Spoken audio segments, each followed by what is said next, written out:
What are you doing, folks? How are you doing? Let's go. Perfect. Let's go. So we have portfolio reviews to do. Let me put on my glasses. Up. I look straight out of bed almost.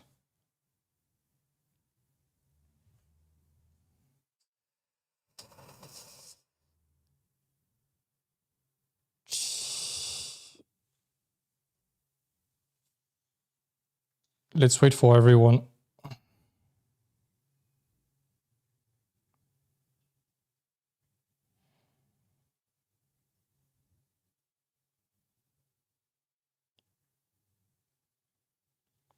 Some folks are very motivated right now. Some people waking up at 4 a.m. Holy shit. Holy fucking shit. That's great. That's great. It's a lot of motivation. All right, just give me a sec.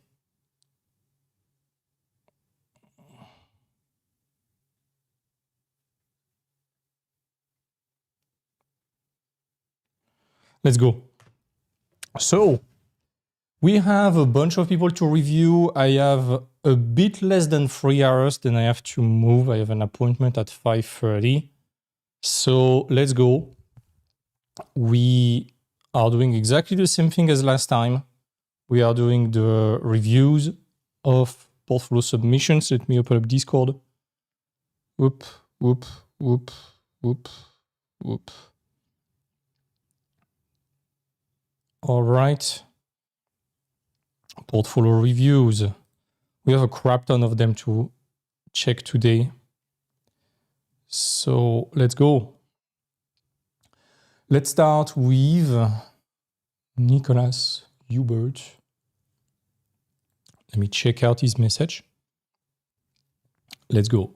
So as always, for those who don't know, we are reviewing from several angles to review the portfolio. That's what we use also with the mentees to make the amazing work you have seen. And by the way, on Monday, Nikita is releasing his amazing portfolio. We got Steve that released his awesome portfolio today. Let me show you some quick before and after if you want. Some mega cool improvement from Steve. Before and after. Where is that? Before, after. Look at that. Went from this to this. That's pretty nice. This to that.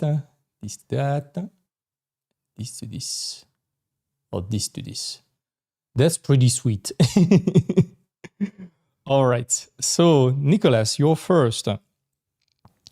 I'm Nicolas Yubert, Belgian, 36 years old, and I work as a concept artist and matte painter in the live event industry. I mainly create work for video mapping shows and for virtual set, virtual production environments used in television programs. Okay, that's very niche. Right now, I'm not looking to join a specific studio. I'm really hoping to contribute to a large-scale film or video game project as an environment concept artist. I feel my current portfolio lacks clarity, good value control, and overall simplicity. All feedback is welcome. Thank you. Okay. So it's generally quite difficult to do both the game industry and the movie industry because they are not expecting the same things. We tend to specialize way more in games. And let me give you the reason. It's because I think I said it in the previous review.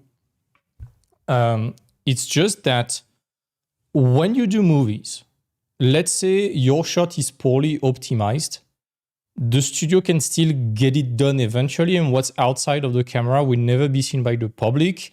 And if it's poorly optimized, it's going to cost them more time and money to render, but the public is not gonna see it. While in a game, if something is done like crap, basically what's outside of the camera can be seen by the player. And more importantly, if it's poorly optimized, it's going to ruin the experience of the player because it's going to lag on their computer. And that's a massive problem we have with a lot of Unreal games at the moment. So in some way, the pipeline of video games is a bit more thorough and surgical and demanding. And it's, in my opinion, easier to go from games to movies than go from movies to games. Because movies, you will have a lot of single shot, a bit like that. And that's it. They're going to deal with it. While games, you have to be way more exhaustive. So we have seen it across the last 2 to 3 years. A lot of concept artists from Hollywood who were working on movies for decades, sometimes crashing on the doors of the gaming industry, not understanding why, you know why. And to people like that, it's not that your portfolio is bad. It's just that the expectations of games are very different than movies. And to get back to you, Niklas, it's going to be very difficult to do both in the same portfolio. You want an example of what is the closest thing we have to someone working for movies and games at the same time? We can pick Stefan Thomas.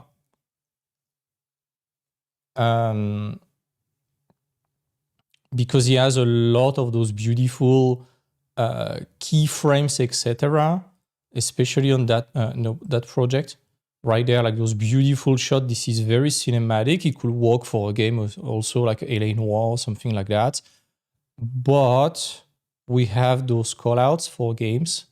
It's also very useful for movies, don't get me wrong. But this thing is, again, it could work for movies, but I'm not sure in a movie you will go to every single place unless it's a redundant place. This is more suited for games at being exhaustive like that. So this already shows you the way, and you have my criteria, which are, again, more aimed at games. Is your work aligned with the studios you are aiming at? Can you offer a lot of drastically different choices? Can you help the 3D team do their job without them guessing? That's why it's going to be often skipped in movies, because it goes fast and the work is dirty. By dirty, I mean what's outside of the camera stays outside of the camera. Are you showing gameplay and money-making opportunities in your work? Again, this is exclusive to games. And the fundamentals and paging, which are a bit less important, but still. And right there, I feel, Simon Schaffner, I was about to say Piotr Kwiński's course. Okay, big building, a guy. What's happening there? What's the story? What's the action? I don't really know. And I would advise you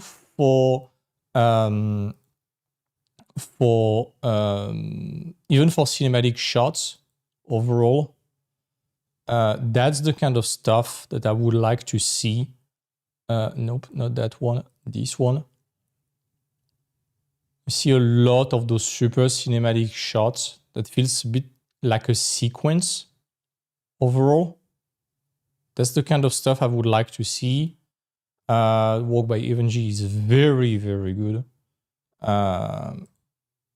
Even what he did right here is phenomenal.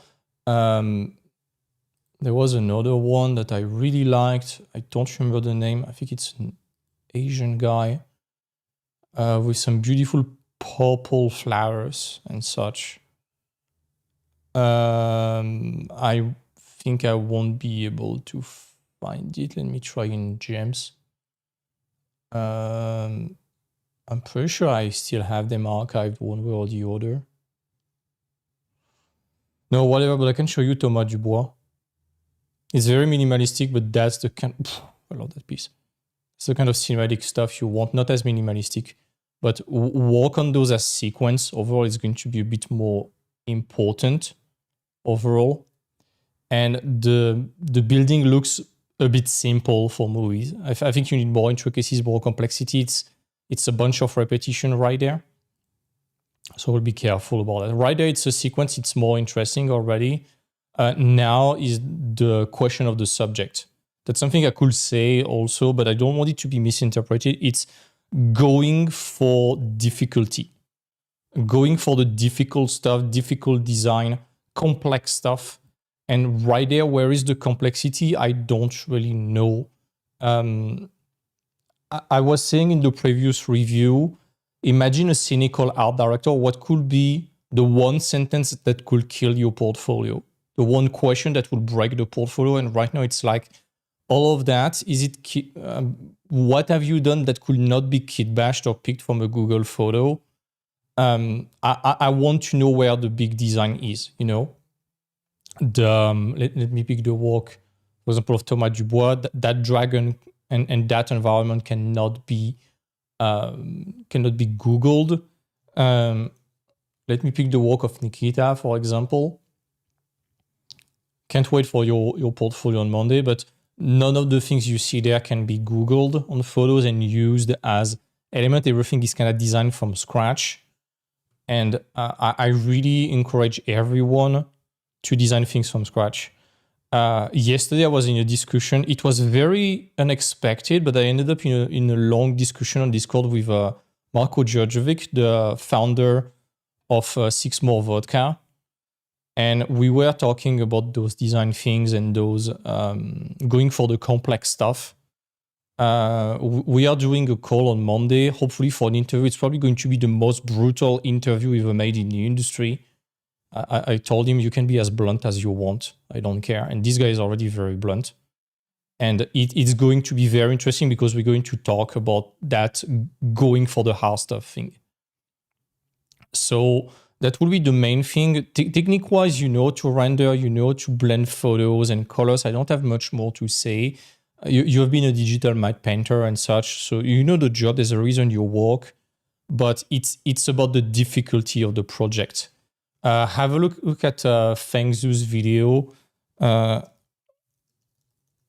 FZD's cool YouTube. Targeting your portfolio. Where he's explaining what is hard versus what is difficult. This kind of graph right there.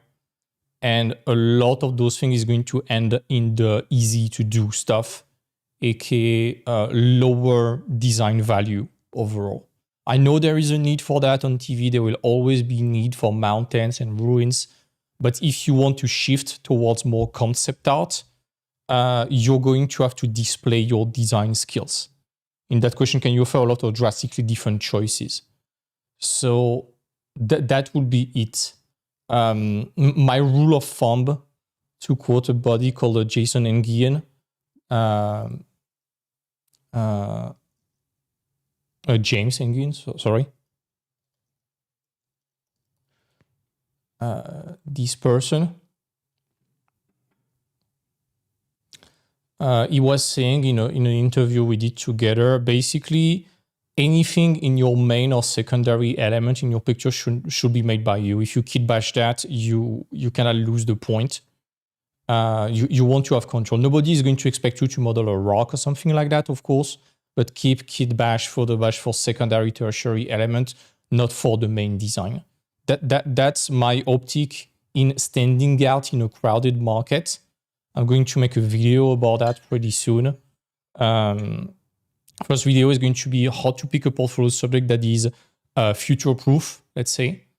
I want to make something about AI, but it's very difficult to write. I started to write it and it's a mess.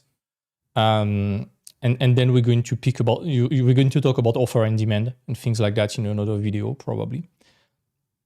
So that will be it. I don't have much more to say. It's really about the complexity. And then regarding concept art, it's always what I've been showing, even in the previous reviews. You want to show your sketches, you want to show call-out sheet, and you want to show you want to show props and different designs. So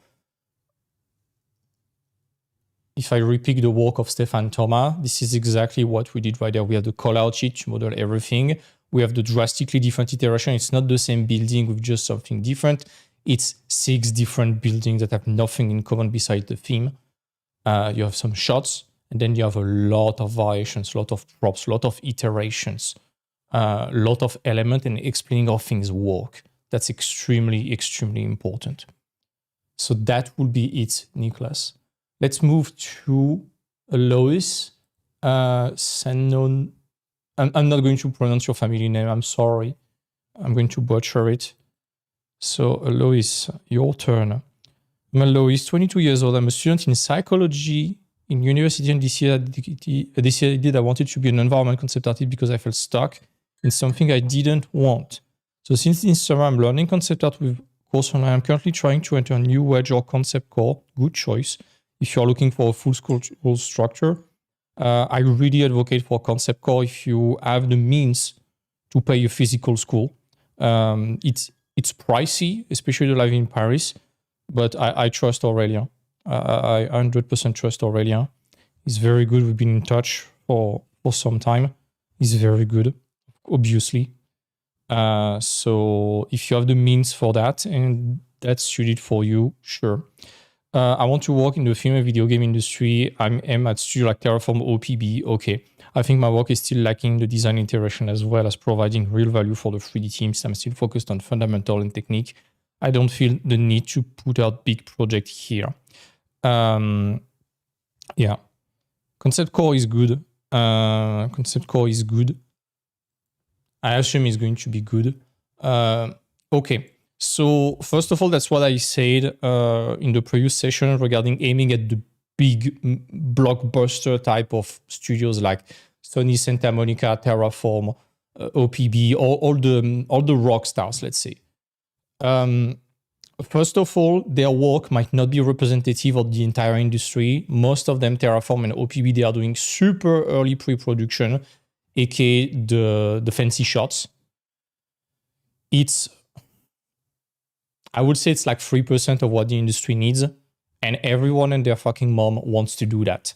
So if you are aiming at that, nothing wrong with it, but bear in mind that this is the most competitive and senior heavy part of the industry.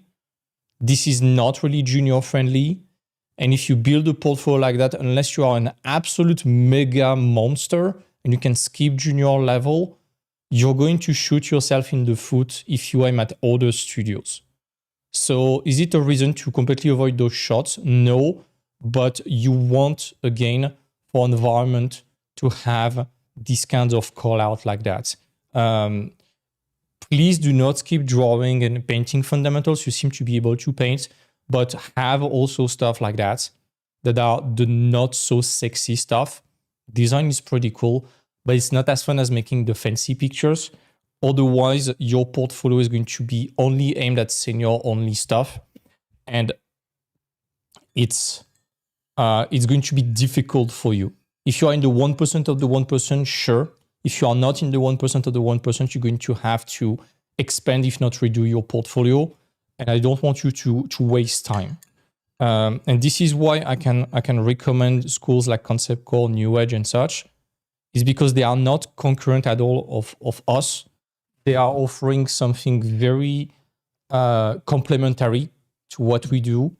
If I may say, and this is, I highly respect New Edge and even more Aurélien, because he built the New Edge concept art, then Concept Core. Aurelian's strategy is to get people to be like senior level of technique trapped in a junior's body, let's say, to brute force entering the industry through sheer technique and abilities to create spectacular picture. Our strategy is a bit more conservative by playing the industry by the book and not trying to brute force things. So both are complementary. This is nice. So the first thing that I will say again is do not go for the easy stuff. This kind of architecture, that's Greek architecture. It's kind of nice. It's kind of nice right there. But I want you to fantasize the hell out of that. Okay? Let me show you an example of this kind of Greek/Roman architecture that has been fantasized the hell out. Evan. Let's pick Evan. He did that project that is a Roman folks fighting dragons, so mix between Rise, Son of Rome, and Monster Hunter, basically.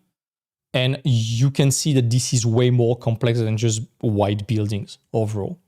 You want to go for the complex stuff. I'm not saying that you should cover everything in crappy details or that you should do something alien or aim at sci-fi. It's just that there's always a difference. If it's like an iceberg, this type of architecture is the tip of the iceberg. It's the obvious stuff when you type, let's say you go on Google, Roman architecture.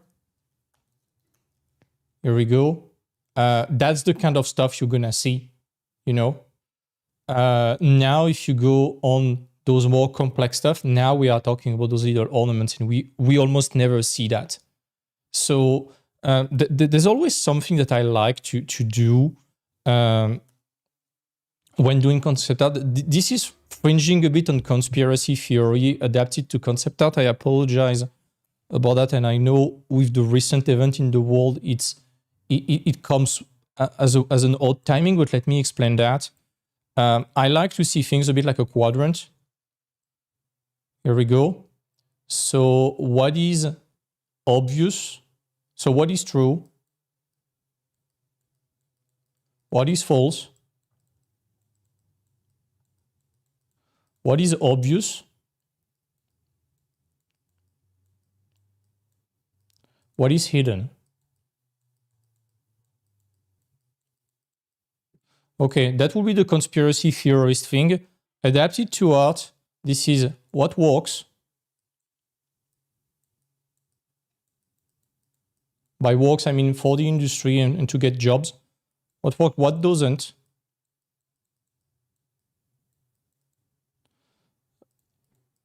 What is easy?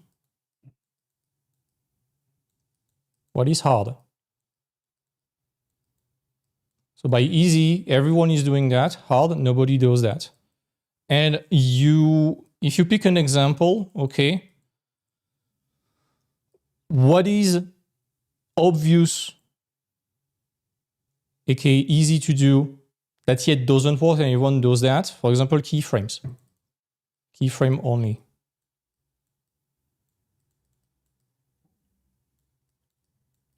I'm sorry, I'm writing with the mouse right now. Okay. That's the kind of stuff. Following tutorials, like the famous tutorials, and having a portfolio out of that. It doesn't work yet. Everyone does that. You probably don't want to be in that area. The hidden and hard is going to be the mega niche things, like only creature design, only weapon design.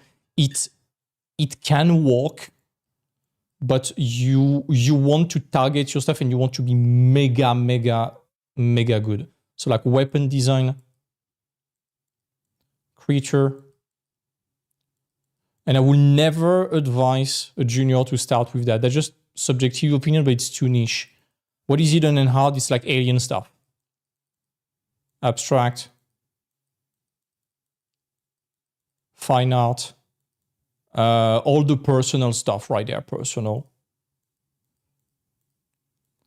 Most of the cases, it doesn't work. You probably don't want to be there. Easy and true, that works. It's like junior stuff.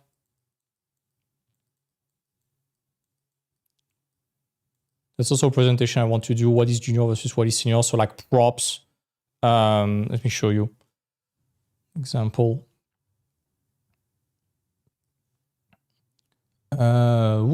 Not that one. For students, prep module, what makes money to studio, all of that is very junior friendly, you know. Tiered gear, character creator things, tiered weapon sets, tiered armor, etc. Skins, cosmetics. This is the bread and butter of a lot of games. Again, tiered loot with rarity. For environment, it would be reskins of places, etc. Payload, this kind of stuff. Populating scenes, dioramas. Let me show you this kind of stuff right there. You see, one might argue it's just a fucking box. No, it's not just a fucking wooden box that is boring. There's a lot of design around it. That's the kind of stuff that has a lot of value in a junior portfolio and that works. And that's pretty much it overall. Enough rambling. And then what is hard, that works extremely well. So at the top of the quadrant, things like that. Or even more, pick the work of Arsen. I wish I could show the work of Nikita already because he's setting a new standard for us. But gameplay, a lot of gameplay in the environment. Think about how you play the modular kit, the destructible elements, explain how it works. Jean G, this kind of stuff.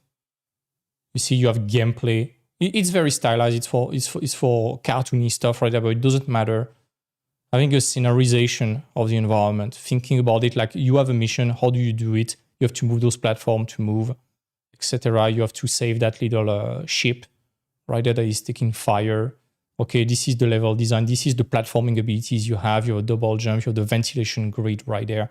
That's the kind of stuff that you want to think about when it comes to gameplay and thinking about how things play. That's really how you can bring a lot of value. I know I'm sounding like a broken record for those who have seen the previous review, but hey, that's the job. So keyframe and such, I'm not worried. It's already decent. You know, you still have to improve your painting skills and such. But to me, it's the design approach that is very important. When I see those pictures, the first question I have is, what kind of game is it for? Is it a first-person action RPG? Is it an FPS? Is it a strategy game? Is it a MOBA? I don't know. Even if it's world building, okay, why is that guy living alone?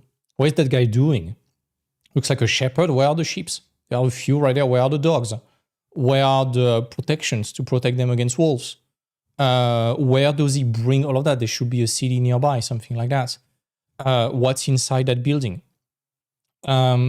Is that building alone enough for the ships? It looks like a house for the person to live into, but you will need a place to store the ships at the sheeps at night. Where is it? Protections, etc.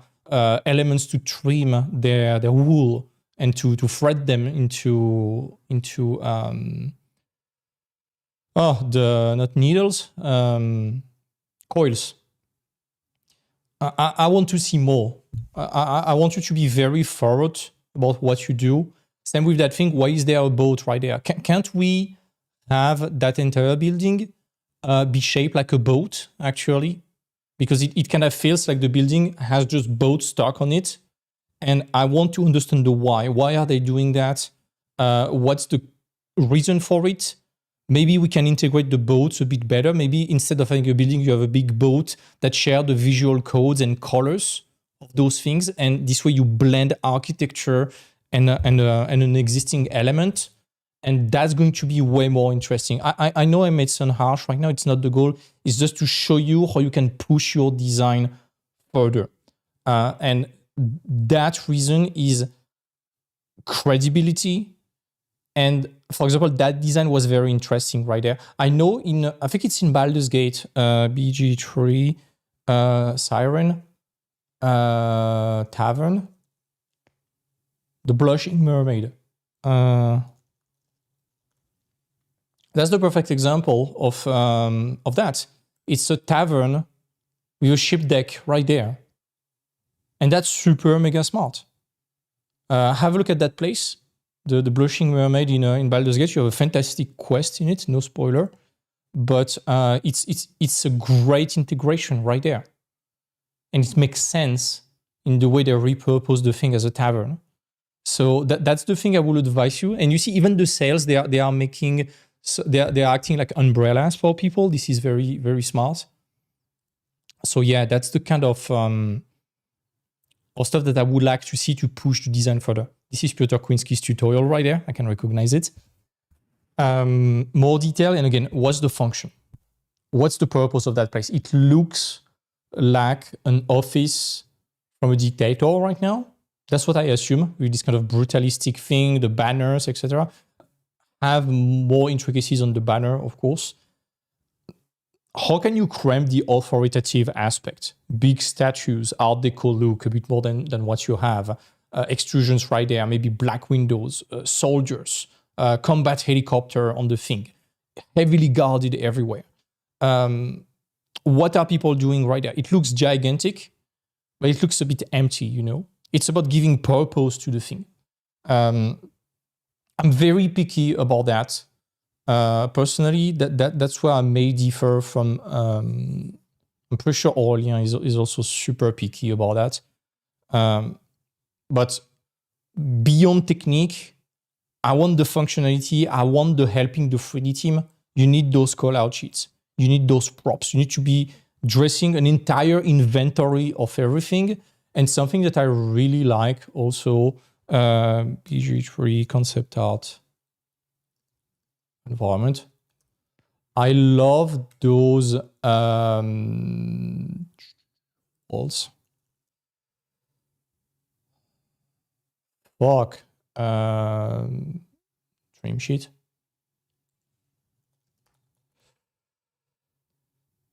Whatever, I think I hope we had it for Baldur's Gate, but I like those kind of texture elements right there, especially when you have having big buildings like that. Have the texture sheets of everything is going to be very helpful overall. So yeah, Jama's course, obviously. So technique-wise, it's good. Now it's about using the technique for the purpose of design. Not just showing how it looks, but how it plays, how it works. How can someone make it? Why is it relevant? What's happening there? How are we going to interact with the place? What makes it interesting as a player to visit? And not the look, the interactions. You look at certain things like Destiny. Let's pick Destiny, Shatter, Throne. Destiny is my favorite art direction of all time. I think it's a shame the game is turning to shit because their art direction and the way they control what the player views is absolutely unparalleled. And I love that picture, for example. I really, really love that place because you see the composition of the scene. That's a moment when you will have to interact with that statue. And the game tells you there is something important about that statue. It's so good. Shadow Throne statue. Everything they do around that statue is so good. As you approach it, it creates some sort of... you see the composition? That's what they are 100% sure you will see, or very close to that. Even when you are there, you see there is this kind of aura, this kind of holy aura around the head of the statue. The statue is obviously inspired by the Virgin Mary, the Mother Mary and the child. Instead, there is a bow, and it's one of the best quests ever made in Destiny, the Wish Ender quest. I love that thing. And it's so smart in the way they are doing it. Right now, there's no interaction per se, but that's how they control the view of the player. Like right there, it's the entrance of the dungeon. They want you to see that because it's going to be one of the core mechanics of the dungeon. You arrive to the final boss. This is what you see. There's a keyhole. You will have to unlock that boss, and you know this is that boss. This is so smart. Even in that old event called Reckoning, they were going crazy on the shapes, and it's like go there and go down. So fucking smart. They are so good at composition. The Whisper.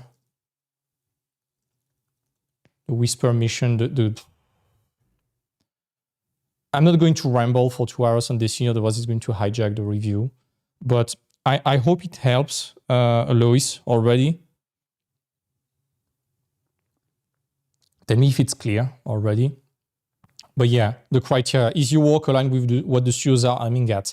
Those big keyframe heavy studios, yes, but they are senior heavy. And I would advise you to broaden your range and to be compatible with a bit more studios out of pure safety, especially because we are in a very tense market at the moment. Everyone and their mom wants to do that. And it's the smallest of the smallest niche in the entire market. So by aiming only at that, you are playing a bit in hard mode. You want to play it safe. And there is room for people who come from New Age concept core. There's definitely room for them, but they need a portfolio that is more broad than just those big studios. That's it. This will help me for the artist. Yeah, definitely. If you want some extra help, just let me know. DM me. I'm always happy to help people with this kind of stuff, especially when it comes to getting someone qualified to Aurélien. I don't mind. It's fine. We need to talk with Aurélien after the launch of Concept Course. I'm going to recontact him pretty soon. We talked at Concept 101. It was great. Let's move to Erwan Peltier. Bonjour, mon ami. French person here. I'm a French concept artist. I will graduate from a master's degree from a Parisian art school in June. I really enjoy drawing, designing environment, and world building. I'm currently working on my portfolio, trying a more realistic style. Nice to meet you all. I would like to know a bit more about the studios you are aiming at, because it's going to be a bit difficult to give you a review. So I'm going to assume it's mostly for character design. And let me check. 3 things. I think, and that's why I picked that portfolio for review. It's a perfect example of what can happen out of school, where basically you have several different projects that have not that much in common, and unfortunately make the portfolio all over the place and very difficult to be relevant for any studio. And I know it's fucking harsh what I said. The goal is to help, especially not get you to waste time. I said several times, even in the previous portfolio review, that you want to be extremely nerdy and you want to prove, hey guys, I know that subject by heart. I have absolutely destroyed that subject. You can trust me on you can trust me on being an expert about the subject. And this also includes the style of the studios you are aiming at. You need to be an expert about that.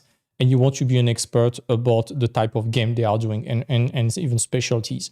And right there, we have a worldwide one subject, some Jurassic Park thing, some American modern things, Emu's War, so that's something else, and then some super stylized stuff. So it's in any direction. And let's say you aim at a game that does dinosaur thing, for example, only that thing will be relevant and the rest will not. So by wanting to please everyone, you end up having not enough material to please anyone. So the first question, this is why I asked that in the portfolio review, is define the studios you want to aim at. Make sure they are somewhat relevant amongst each other, analyze their style, mimic that, and make a project that will reasonably make sense if that studio was doing it, or that set of studio was doing it. So for example, Emu's War, super stylized right there. Those little guys feels a bit like it's from a mobile game. That's fine. If you want to aim at mobile game, commit to that in that case. But right here, we have those super stylized stuff. And the shapes are great. I like those shapes. The assets, again, they are leaning a bit more, if I get back to that quadrant, on the easy stuff, natural element, etc. Go for man-made stuff, architecture, complex things, things that could not be Googled. Everyone is talking about being AI resistant. I want to explain that before AI, there was something even harder than AI. It was Google. You want your work to be Google resistant also, before being AI resistant. So yeah, go for the hard stuff. I'm pretty sure it's something you did for school, so that's fine. That's fine. We all went there. The buildings needs to be a bit more complex. We can sense the 3D base underneath. For example, with that roof right there, that's a bit thicker on one side than the other. That very almost isometric thing. And when you are doing environment, okay,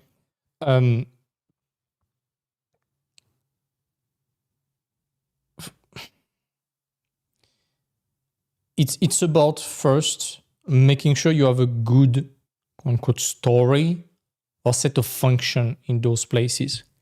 And right there, I don't really understand why that place is all over the place versus clean right there. I'm a bit confused right now. Why is it navigable versus non-navigable? Can we have clear blockers? Why having such a big place that is non-navigable? What do you do in that place? How are you going to interact with the environment? And how are you going to discover what you have to discover? Okay, let me do a case study. I think it's going to speak louder. Let me grab the work of... so I showed that thing. It already showed you a bit the gameplayification, but I want to show you from a story standpoint, okay? I did it in the past, like months ago, but whatever. Let me pick that picture from Gael. This is why I love that color sheet so much. I think it's one of the best we ever produced. Because in terms of storytelling unfolding, it's the best. It's amazing. So you want to ask yourself, okay, as a player, what are you going to see and what are the information that are going to be delivered to you in which order that will tell the story you want to tell, okay? So this is the entrance, okay? You enter here and the first thing you're gonna notice is really holy water. Okay, holy water at the entrance of a piece, of a building. That's weird. Arrive there. Okay, there's some buckets of water right there. And now you see immediately with that little light is going to act as a contrast. There's that bed in the middle of nowhere. Bottles, axe. Okay, this guy is probably drinking. That's weird. Tons of bottles right there. Why is he drinking? We don't know yet. Why is that guy having an axe near the bait? There's probably danger. And why is there garlic? Holy water. Garlic everywhere. Holy water, garlic. That smells like vampires right there. Why is there a teddy bear right there? I don't know. Then you see that kitchen. It's probably a non-navigable area because it's a mess. And it's like, okay, that guy is probably very deranged. But immediately, even when you are there, you see you have that opening. You're going to be attracted immediately by that. That big furnace right there. I want to get back on the props. Beautiful black flame furnace right there. You're going to be like, okay, that guy is a blacksmith for sure. Probably no ordinary blacksmith given how prestigious that forge is. There's a lot of draconic elements everywhere. On the shield, on the crest, on the forge, on the grinding wheel. Everywhere there's a lot of draconic motifs. So that's probably a civilization worshipping a dragon or something like that. Interesting. You're going to notice also, oh, there's a chain. It leads to, you have seen that, and suddenly you're going to hear a cat flap off wings and be attracted to that source of light right here on that table. You're going to approach. First of all, you're going to discover that pillar and you're going to be like, oh shit. That's again draconic worship and the guy is shackled. Interesting. No wonder the guy is angry and drinking. He's a prisoner here. And then you're going to notice that table and that's going to be the big plot twist right there. You're like, okay, so the armors and the weapons he's building are incredible. Definitely for that Order of Dragon. And you have this sort of bat draconic thing. One of them got smashed right there by that lantern that attracted attention. Another one just got killed and he probably chopped a bit of the table right now. And that source of light, where does it lead to? That thing. We all know that when there is a paper with a dagger, it's probably a threatening letter. We see a doll. We're like, wait, there was a teddy bear before. Right here. Now it's a doll. And you're like, oh shit. You're like, oh shit. There's a family portrait right there. It's a bit blurry on the 4K picture. It's better. But there's a family portrait. And now it starts to make sense. It seems that the daughter of that blacksmith got kidnapped, maybe even his wife. And that's how you reveal some story progressively. Then you continue in the place. You're like, okay. And you arrive there. Someone definitely broke in or out of that thing, search for something. There's been some fight, definitely. And you go there and you're like, oh shit, that's the place where the kid was playing. And now you have the story. It's probably a vampire that broke, or maybe a henchman of the vampires, broke into the house, found the guy, kidnapped at least the daughter, maybe the wife of the blacksmith, and imprisoned the blacksmith. Probably to produce those. Here we go. The blacksmith daughter has been kidnapped to force the weapon to be forged. And that's how through the environment you tell that entire story. That makes sense, folks? It's a simple story. It's blacksmith, family abducted, prisoner has to build weapons for Count Dracula. Law, it's a place where there was dragons. Architectural influence, Gothic, but material changed to wood. That's a Gothic church right there. Make sense?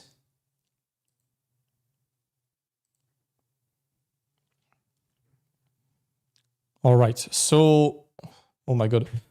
You will have to recenter your portfolio towards one thing. And as always, sketches, call out, props, gameplay, interaction. Same for characters. For characters, rendering will have to be polished a bit more because right there, you sit in that style in between.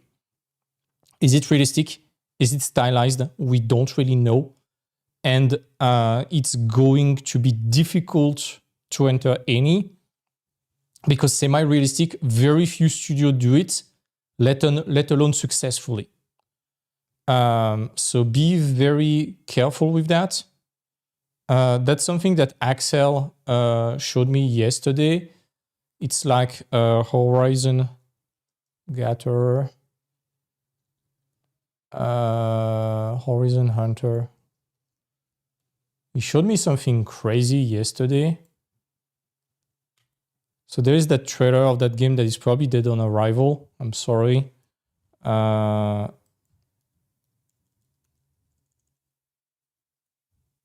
Okay, so we have this.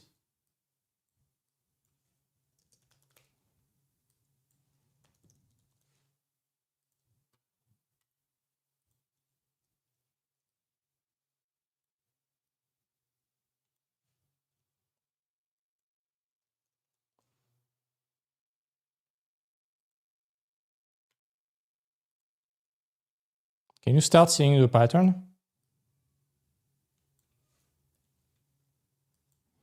What else is there? Hero, shooter,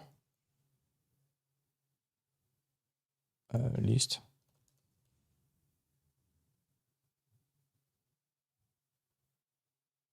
You just pick those. But you see that problem? Everything looks the same and none of those projects manage to work. And they are all trying to chase this kind of Fortnite-ish, arcane-ish type of style. There's probably way more, but I just don't remember. Hero Shooter 2025. Deadlock is very good. Played it a lot yesterday. Look at all of that. Nobody played those things. So be very careful when you are in that kind of semi-realistic. There's only very few studios that manage to do this kind of semi-realistic stuff successfully. And everything starts to look like a clone of a clone of a clone of a clone. We're going to talk about that with Axel in your presentation at some point. But yeah, careful about that. So semi-realistic, I'm not a big fan. I know everyone wants to work on Arcane on Dishonored, but Dishonored is senior only, and Arcane, it's not senior only, but it's senior level only. So very careful about semi-realistic. I know that in France you also have Dontnod and a few other studios that are doing semi-realistic, but they are small. It's only a small fraction of what the industry needs. So you probably want to broaden your scope a bit more. Next person, Arsen. Oh my God, I have no idea if I will be able to do all those reviews. I'm a self-taught concept artist focused on environment and props. I got interested in concept art in 2022, started taking it more seriously in 23.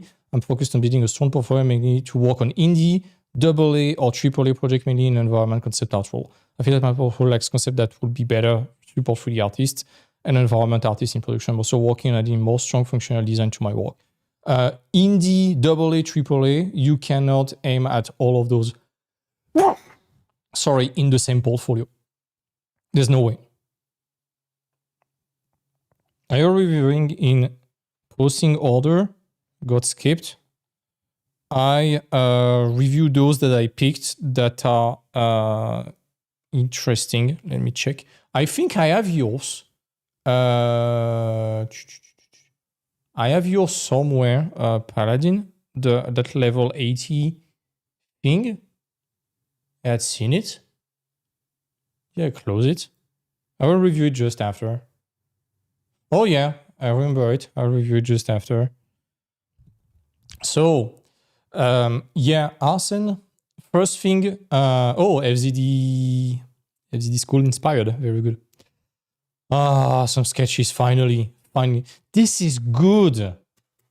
Yes, this is good. Feng was saying it 15 years ago. This is good. Sure, technique can be improved, but finally, some interesting design right there. This is good. This kind of Roman stuff mixed with this kind of dinosaur. That building feels a bit Asian, so I will make it a bit more Roman inspired, but I like where it's going. You pick two things that have nothing in common, you make it work. And it's not just by slapping some draperies on that herbivorous guy. I'm sorry, I'm very bad at dinosaurs. That long neck dinosaur is by adapting it, making it work. Very good.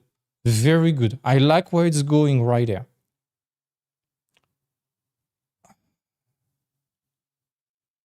Oh my God. You are still early in your technique, and it was last year. Okay. It's still early in technique, but the design intention are already there, and I really appreciate that.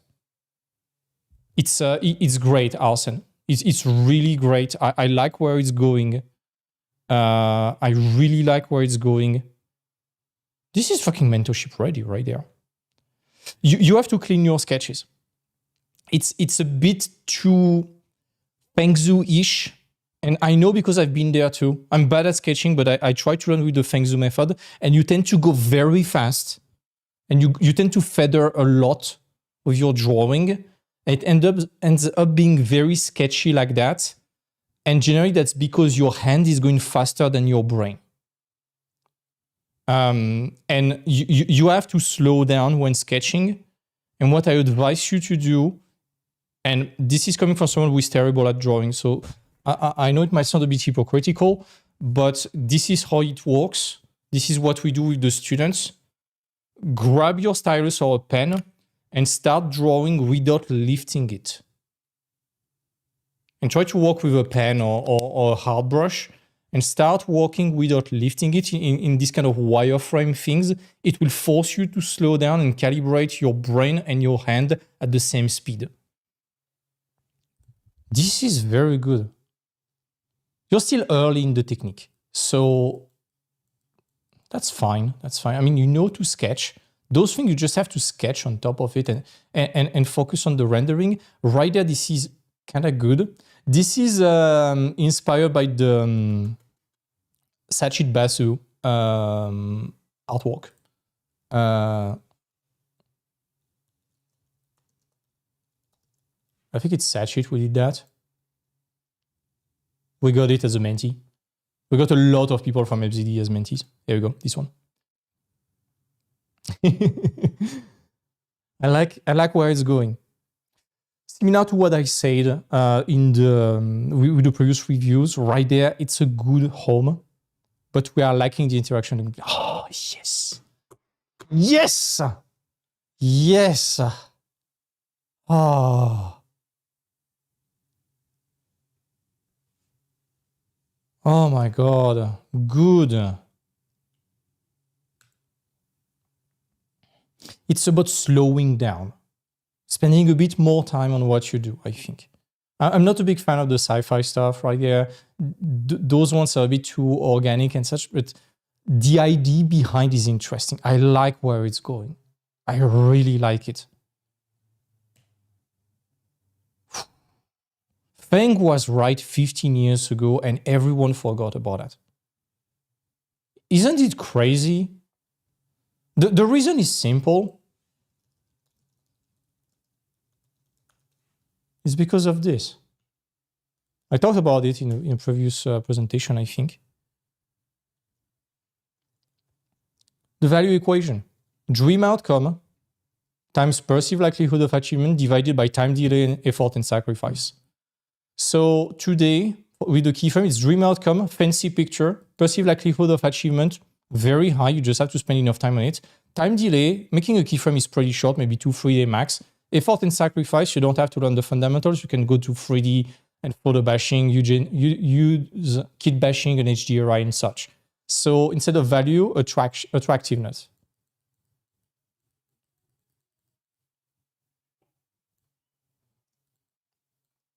It's value to the customer, okay? So it's normally it's very attractive. On the other hand, the Feng stuff, it's like you're going to make pictures that are not so sexy but needed in prod. You're going to throw 90% of what you do to the trash bin. It's going to take an awful lot of time and it requires a tremendous amount of fundamentals. No wonder nobody is doing that anymore. Yet this is what has value.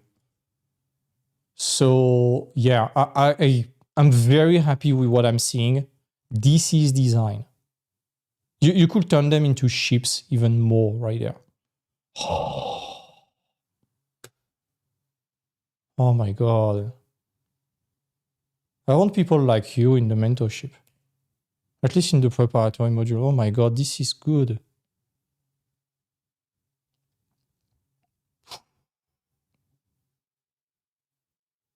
Thank you. It's refreshing to see that. It's so refreshing. I've been missing that for so long. And this is entertainment. This is the pirate fantasy of Libertalia. This is fantasy right there. This is escapism. Thank you. Oh my God. I'm so happy. I'm so happy. Oh, yes. It's about technique. It's about more content. It's about showing your iterations a bit more. And iterating in more drastic directions. Cleaning your sketches.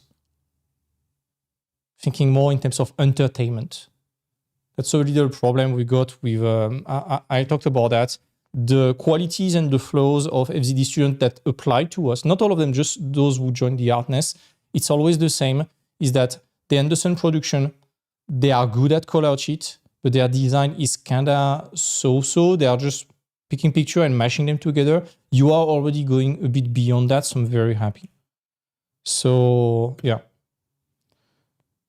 Send me a DM. Send me a DM. This is the kind of stuff I like to see. And I'm very, very happy. Thank you, Arsen. People do more stuff like that. I don't care that it's painterly or made in 3D. I don't care how you make it. But this proves someone trying to do that in 3D, they are going to struggle with the technique and the rendering and making everything perfect. Paint it. What matters first is the idea. Make it exist. You will make it fancy later. Okay? Very important. Let's move to that one, Paladin Markio. I'm a concept artist specializing in creature design. I'm primarily self-taught. I currently freelance. It's been a small indie project that don't use my skill set. On the other hand, I do commercial work and commission to Pelbis. I know it's unsustainable long term and I don't want to be. Yes. Recently, I nuked most of my old work to review my portfolio to better match where I want to be. I want to learn solid contract work leading to full-time AA, AAA space, with the main goal of working for Bungie, Digital Extreme, potentially Wizards of the Coast, and an outsourcing studio such as Volta on FPS or RPG type dark fantasy sci-fi. Okay. Building a missing consistency, more exploration for each design, clear execution to better showcase how my ideas integrate into gameplay. I gotten conflicting and reliable feedback over the years. I want solid professional advice so I can set off the right direction. I know where I want to end up. I genuinely love this work, but I feel I'm going in circles. Okay. So as I was saying in the previous session, spoiler alert, this is my opinion. And as I said before today, you look at New Age / Orwellian's thesis on concept art, it's different than mine. Both work, it's just not aiming exactly at the same type of studio and not aiming at the same type of profile. So there's not one absolute way to make concept art. I'm more by playing the game to the meta and trying to get rid of the technique. New Age and Orwellian's thesis is, as I said, senior level trapped in a junior body, and the rest they're going to learn it on the spot in a studio, and that's working extremely well for him too. The thing is that we don't have the resources, and we are not getting people to pay for that. So we have to adapt what we do. In your case, I love the intentions behind what I see. The problem, I think, is the niche. Creatures, it's super mega small. And you need to ask yourself, folks, you see, when you apply to a studio for a project, there will be a certain amount of work in a specific niche. Let's say you play a game like, I don't know, Baldur's Gate. There's a finite amount of creatures to design. And a studio is going to ask themselves, okay, based on the needs we have, how long will that take for someone or a team of concept artists to design all of that? And the problem with creatures is that unless you aim at a game like Monster Hunter, Dark Souls, Baldur's Gate and such, where they have a lot of needs, generally you are rarely going to be a full-time creature designer. So what you want to do is have at least some characters and some creatures also. Let me show you an example. Tan Bercy art. She was a schoolmate of mine. She was 2 years ahead of me. 3, I don't remember. She was doing a lot of creatures, and she ended up working as a creature and character designer at Larian on Baldur's Gate, and also a bit on Divinity, which is pretty cool. She's probably working on the next Divinity right now. Great for her. The thing is, she's still doing a few characters, you know. Those ones, they are a bit monstrous, you know. Humanoid kobold. It's not only creatures. She did a very bold gamble doing only creatures. It's very good for her that she landed there at Larian, because I don't see a single other studio in Europe that will allow for that. So my advice would be to have some character. You know, she knows how to make some. This is beautiful. Oh. I love those old designs from 8 to 10 years ago. The Kikei Kotaki vibe and such. Miss that so much. So, yeah, I would advise you to have some characters. That would be the first thing. And then the creatures, get them to be really out of the ordinary. Like right there, it feels like some classic parrots. I'm not an expert about parrots, but it feels like a classic parrot. The anti-Google thing that I was talking about, it looks like a little lizard or an iguana with scale being changed and some stuff. You have to go beyond that in terms of creature. I'm not an expert about that, but you look, for example, at that thing. It's mixing several things. It's mixing this kind of very pointy fish that I forgot the name about. Raskas. Those things. I don't know the name in English, but those guys. I think they are very toxic. It's mixing several stuff, you know? So that's it. And yeah, the gamble of the creature niche would be better for freelancing because creatures, because the need is small, you might get gigs from studios that are in dire need of finding someone like that because this is niche. Back to the quadrant. Okay? Back to that quadrant. It's true and it works, but it's very hard. So this is going to be some gigs. Small stuff, if you are very good, they're going to be paid extremely well. But if your goal is to aim at safety and land a full-time job in a studio, you are going to need to expand your reach overall. That's the first thing. Technique-wise, it's kinda okay. You know to render that, but the material is always the same. We'd like to see a bit more glossiness, shine, etc. You have it a bit right there, but it needs to be more prevalent. Overall, you see right there that there is a lot of glossiness and oiliness on the character. You sense when it's going to be slightly iridescent and such. We need to accentuate that, especially those right there. You see this kind of pearlescent effect. It's good that you are showcasing the creatures in their natural habitat. That's how they need to be showed. Generally, creatures, you're going to stumble upon them in their natural environment. They're going to pounce on you, ambush you, run away, trying to intimidate you, screech, do something. So you want to get them in their environment. Overall, this is good. I would like to see also the abilities of them. We see it sometimes, but let's say it's a monster you fight. Let's say a big porcupine throwing needles at you. I want to see that. That bow, we don't know who it is for. I want to see the character wielding it. So it's mostly about doing extra characters. And also you are only showing the final result on those creatures. Show more iteration. Right there, it's not drastic enough. You see, it could be male versus female right there, but it's not a drastically different iteration. Right there, it's a bit better already. But thanks you.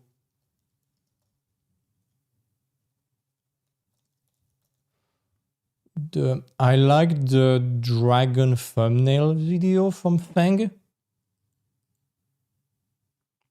See, drastically different proposals right there.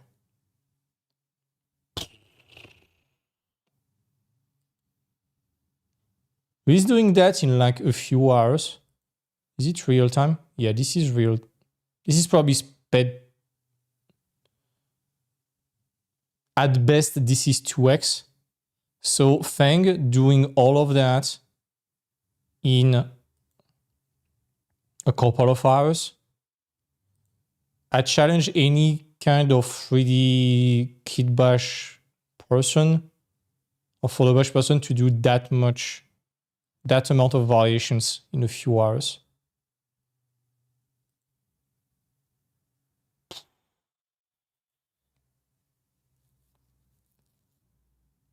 I know it feels like I'm clinging to the past, but Fang was right years ago. Speaking of freelance, is the Artness mentorship strictly aimed at in-house studio? No. It's hard in today's industry to control if you're going to end up in-house or in freelance, especially as more and more studios are becoming conservative with their money and they are more likely to hire freelancers. So no, it's aimed at anything. We don't care. The principle is the same. And let me open up a slight tangent on that. You know, a few years ago, there was that idea that job security was for in-house jobs, like permanent contract, etc. I think the layoffs we got in the last 3 years proved that it's not the case. And I want to offer an alternate point of view regarding freelancing being probably safer than studio job. And let me explain how I can jump through those intellectual hoops. You need to see that from an employer perspective. From an employer, hiring someone in the studio is a lot of money. You have to relocate the person. You have to potentially sponsor relocation, visa, pay plane tickets, moving out, helping them find an apartment, file up a lot of legal stuff, file up for social security. It costs a lot of money. And you have the pressure of the strings being attached. Let's say you get someone to move to Denmark in, let's say, mood with their partner, their kid.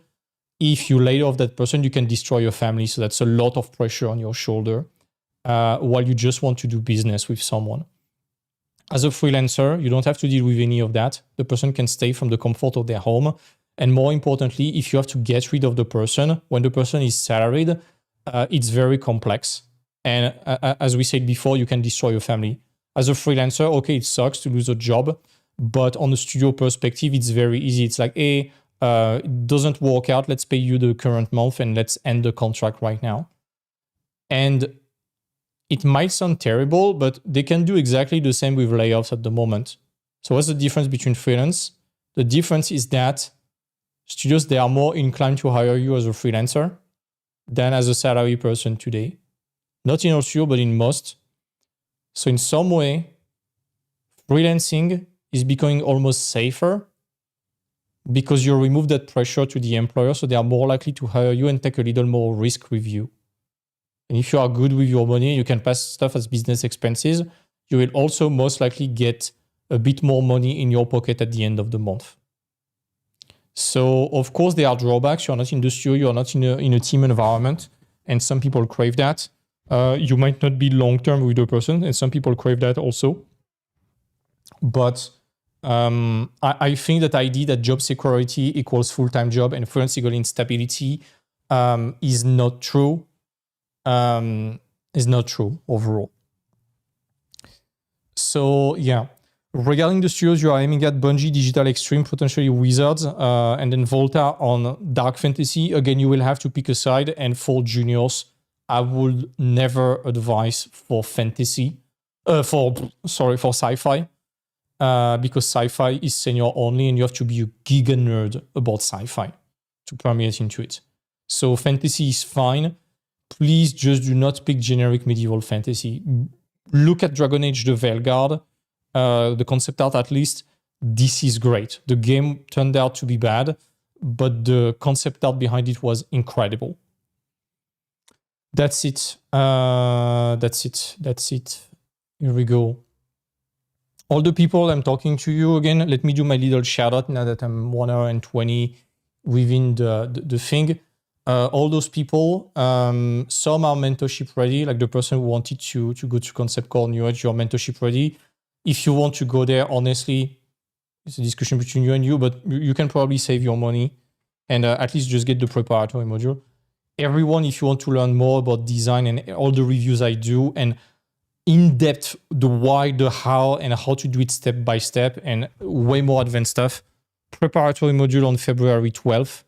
There is a little waiting list, by the way. Let me workshop. There is a little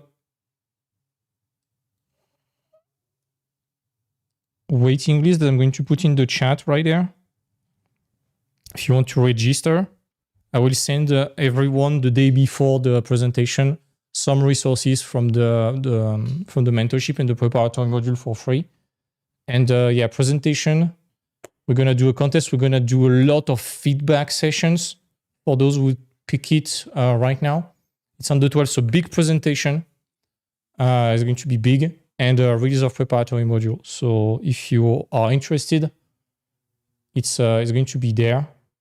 And it's going to be very cheap compared to the mentorship or the price of an art school.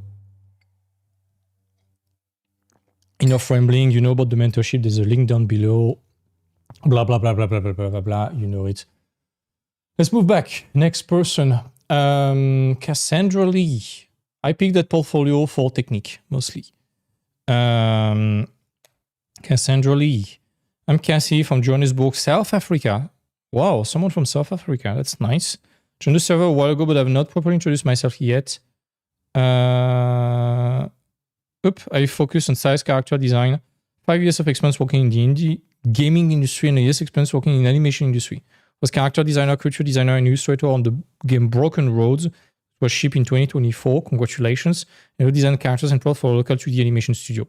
I bought the preparatory module. Very good. I plan to apply all that I'm learning to a new portfolio chapter I want to complete by the end of the year. Very good. I struggle with planning and mapping out a clear direction for my career, and I want to give my portfolio more clear structure. I want to get more international recognition and experience in the industry in South Africa is very small. I can imagine that. My goal is to aim for the overseas AA studio that focus on stylized narrative-driven game. Okay. So you have to make a list of those studios. You have to make sure they are hiring freelancers. That's the question. Like studios like Dontnod, are they hiring freelancers? That's a good question. I don't really know right now. It will need a bit of investigation. And then it's mostly about picking a style that is consistent. Right now, the main problem, similar to the person that was a student before, is that I got a freelance job thanks to your team. I hadn't finished my portfolio, but they liked it as a following your advice. I'm working on a dream job now. I want to join the mentorship. Whoa! Thank you, Kaichko. Would you mind DMing me your portfolio, please? Let's review why it got you hired. DM me right now on Discord, please. Wow, nice. Can I screenshot that comment, please? To add it to my little success box. Thank you, Kaichko. Anyways, as you are responding, let's move back to the style. So style is a bit all over the place, and that's the problem of working on different project, animation, games, etc. It's very simple. You have to recenter your stuff towards the style of those studios. So go check the video, the portfolio guide, even if you're not interested in the mentorship, Cassandra, because this is what I'm explaining. You have to pick studios that are similar in terms of style and content and subject, that are accessible to you. You study thoroughly their art direction and their process, and you just commit to doing something very close to it. And then you build that portfolio with call-out sheets, variations, etc. Technique-wise, it's still a bit soft. It feels very digital right there. I would advise you to cover up your line work eventually. And by studying the style is going to be better. And it's kind of funny because you know to render like that. Rendering, albeit very cartoony, is good. This is paperwork. This is great.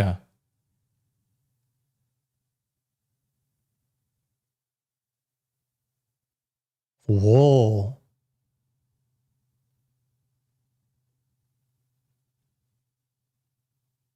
This one is very good. I'm blown away by that one.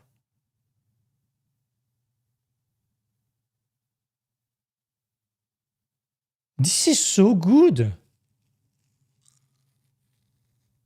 You need to do more in that style, I think.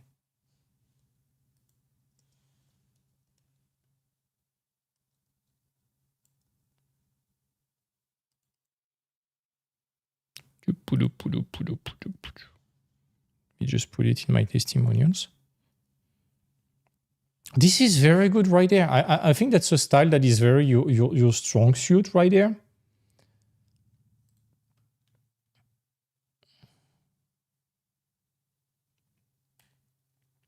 Right there, this kind of semi-realistic stuff, you will have to push it a bit more. It still feels very digital right there. Implementing some photos if you want to lean more towards realism, or else being more painterly. Look at like Edouard Kaplan from Dontnod.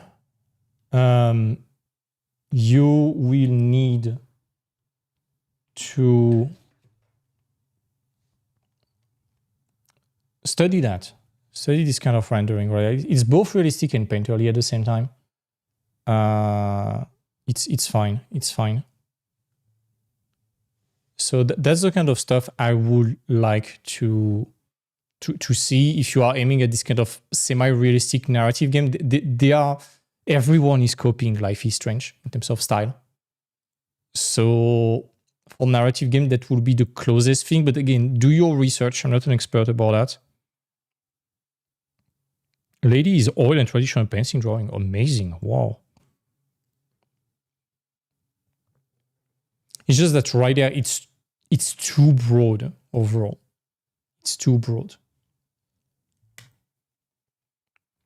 I want to see the iterations. Whether it's some slight costume swap, it's a bit the game of the 7 differences. And value-wise, careful about your values also. See the values? You zoom out, it's becoming blurry. You don't really see the differences and the separation between elements. So careful with that also. Break the symmetry. Symmetry is boring. Especially for creatures where nothing is symmetrical on a creature. I look even at my... let me give you an example. Not at all an excuse to flex my cat. And to show my little monster. Look at that. Normally that's a black cat. So that's the most symmetrical and seemingly smooth design ever. I don't know if we see it on the camera. Yeah, he has a white whiskers on certain parts. He's having a bit of white fur in certain parts. And it breaks his symmetry. Yeah. It breaks the symmetry of the cat. And that makes it a bit more interesting, in my opinion. You want, especially for creatures roaming in the wild, you want them to have scars, imperfection, marks that they have been living in their environment and fighting for a long time. Like that thing looks like it's fighting a lot of shit, you know, and it just have a few scars. Like have some patches of fur that are removed, some parts that are maybe with necrosis, maybe an arrow stuck in the shoulder, something like that. Things like that, okay? Very important. Very, very important. So yeah. And then full design process, as I've been repeating. Design, documenting the brief. What worked, what didn't, how you refine your choice towards the final one. And then production ready stuff like turnaround, callouts, props, abilities, gameplay, reload mechanics, things like this. Next, Artem Zakrevsky. I'm sorry if I'm butchering the name. He sounds from Eastern Europe. Whoop.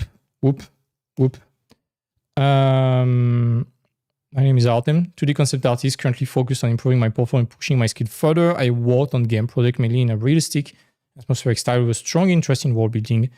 I'm open to a wide range of opportunities in game development, but I'm especially interested in working on an atmospheric project within the AA or strong indie team. My current goal is to refine and restructure my portfolio to make it strong and relevant enough to land a job offer. Based on your post and share advice, I prepare my latest concept art, Karach, following the requirement and production pipeline you described, following them as I currently understand them. Okay, so I like where it's going. We're gonna talk about technique. But I want to get back immediately on what you say. I'm open to a wide range of opportunities in game development, but I'm especially interested in working on an atmospheric project within a AA studio or a strong indie team. What do you mean by that? Is it something you defined by yourself? Or is it something that already exists on the market? That would be my main question, because that's something that I see a lot in people applying to the mentorship. There is a form to apply to the mentorship. Let me show you Calendly.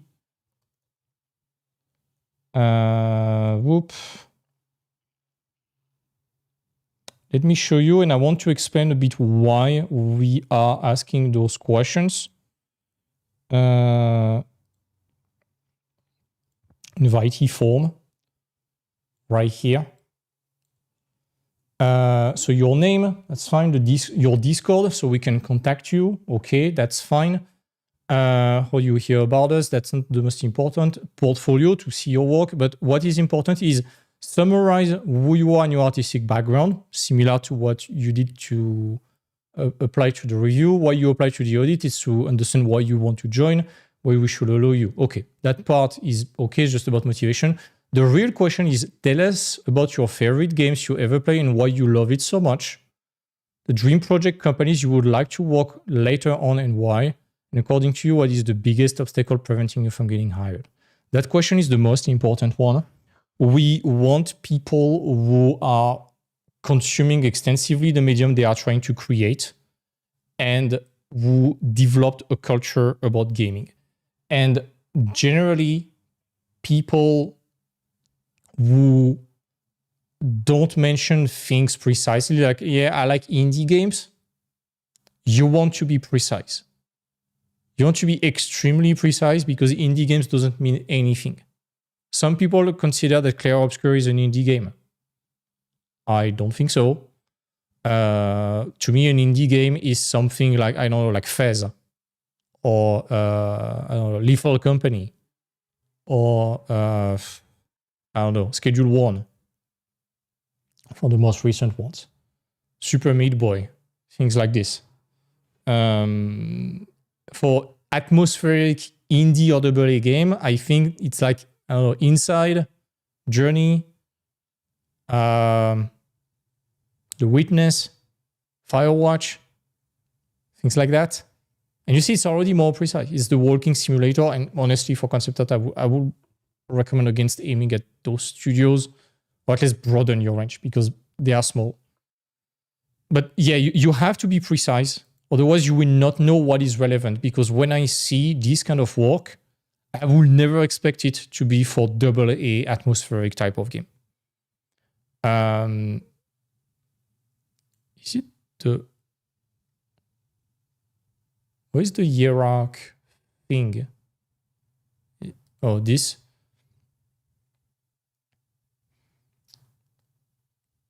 Okay.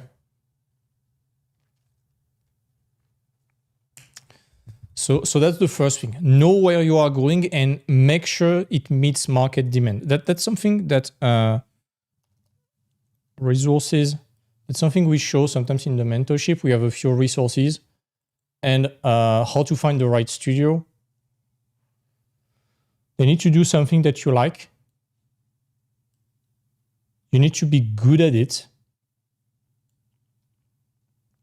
It needs to be something that your seniority can access. So typically sci-fi generally is out of range. And this needs to be in demand. Okay? This is about targeting the right studio. If you don't like it, you will start hating what you do and you will burn out. If you are not good at it now, you're just going to spend a lot of time learning the basics, and that's not the goal, at least, of the mentorship. If it's out of range, it's out of range. You're going to be nerfed by your seniority. It's going to be very difficult. And if it's not what studio need, your work is going to become irrelevant and you're not going to find job easily. That's what I was saying regarding the aiming at the big boys, like Terraform, OPB. They are unique in the sense that it's what they do, but they are amongst the only studios doing that in the world. And it's not like they were doing a big percentile of what the industry needs. So there's always a demand for the most crazy stuff existing.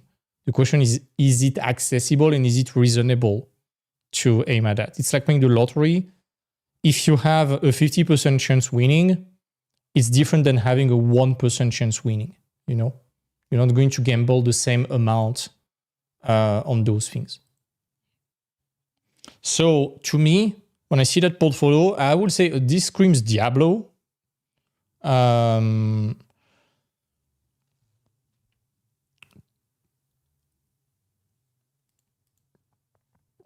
main thing that I see right now is technique and scale.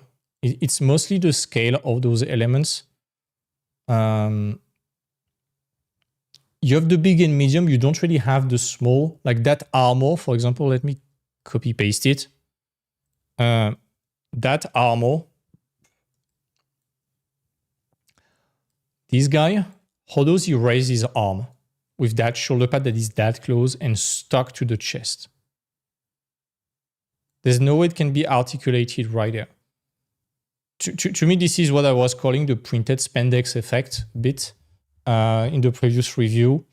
Everything is too close to the body and not thinking about, not really thinking about animation. Even if it's leather or fabric, how does it bend? It's going to bend right there. It's going to be weird. I'm worried mostly about that, and also the size of elements. We have a lot of big elements like the shoulders, those things. We have some medium, but we don't have the small details. Everything has a minimum scale of this, roughly, and it makes things a bit bulky, a bit maybe not toy-like. We are beyond that, but we are lacking the subtle details. I'm going to make a super unfair comparison, but to me this reminds me of Lilith and some stuff from Diablo. So let's pick John Fury. Try to pick something similar. And let's compare the level of detail, okay? I know Diablo is an extreme, okay? Don't get me wrong. I know that Diablo is overly detailed. I'm going to pick something a bit tame. We could pick... Let's pick this one. Yeah, that's an okay comparison, I would say. Let's compare it to that one. I think that's the fairest comparison. It's very close. You see right there how smooth it is? Right there, even the bone, how smooth it is. I know it's low res, so it's not helping. But right there, it's really following the body. It feels like a spandex suit with a printed motif on it. Right there, look at how voluminous and broken down the silhouette is. Nothing is tied to the body. Everything feels like it's dangling on top of it. It's overlapping it. You see it's breaking the silhouette. You have way more textural information, micro detail. And this is not about covering everything in micro scratches and such, okay? This is about textual information, right? Yeah. We know how it will be if we touch it. That's I have a very weird tip that a teacher, an old teacher of mine told me a long time ago. And you're going to tell me in the chat if it works for you. Just imagine that, okay? But he was telling us that whatever object that you see, if you want to have a guess of the textural information of it, even on a picture, just imagine yourself licking that object. And I don't know about you, but it works 100% of the time, at least for me. Like I'm imagining those feather, that dirty thing. I'm imagining putting my tongue on it and I get the textual information immediately. Tell us, is it better for us to start out as generalist or specialist? That's what I said in the previous review. There's no specific rule, but in general, allegedly, the smaller the studio, the more you will have to be generalist, and the bigger the studio, the more specialist you tend to be. Does it mean 100% specialist on environment? No, have some props, have some mechanics, or if you're doing character, have some props, have some costume, have some creatures. I have a bit of extra, but that's a rule of thumb. The way we have advocated in the mentorship is you want to be a specialist, have 70% of one thing and roughly 30% of something else. Let's say you're doing characters, it's going to be like 30% character, 70% character, and 30% maybe props, costume, maybe with 10% of creature, 20% of creature, it doesn't matter. You do environment, it's going to be 70% environment, the rest will be props Always have props in your portfolio in any case. Very important. Okay. So that's the main thing. Then if you got... didn't get the preparatory module. Okay. So just based on my content, this is pretty good already. Variations, I'm not a big fan of silhouettes. I would prefer that you grab the silhouettes, you lower the opacity, and you start scribbling lines on top. Those sketches are good. I like where it's going. You have good shapes. You have very good shapes. Rendering-wise, is starting to be a bit better right there, but it's so bulky. I don't really know where it's going, but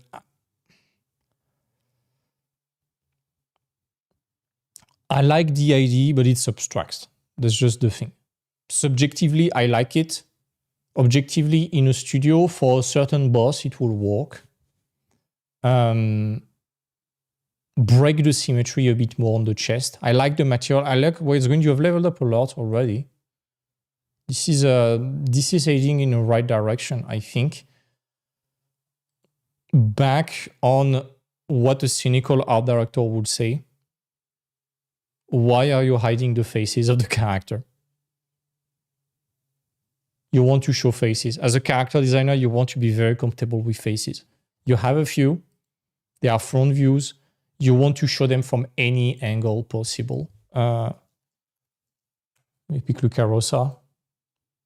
Worked recently on Battlefield. That's fantastic. We did that together. And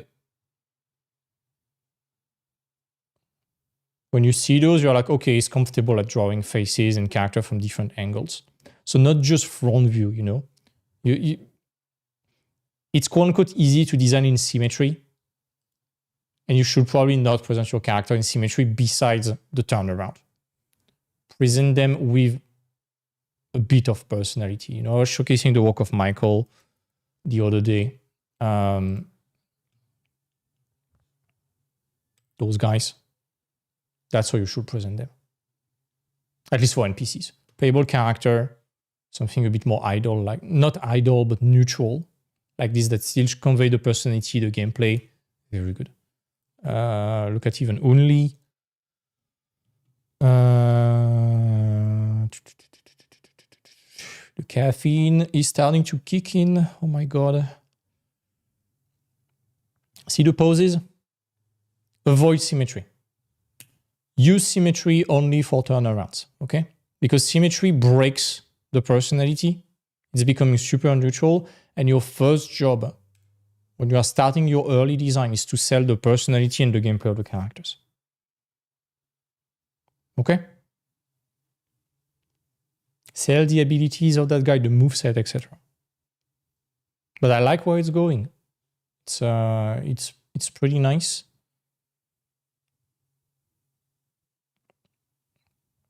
I like where it's going. Good potential. Good potential. Very good. Let's move to the next person.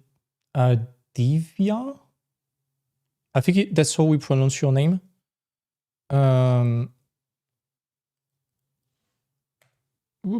Divya. I'm a concept artist interested in environment and process. I've been working on VR games and live action feature film for the last 3 years. Good.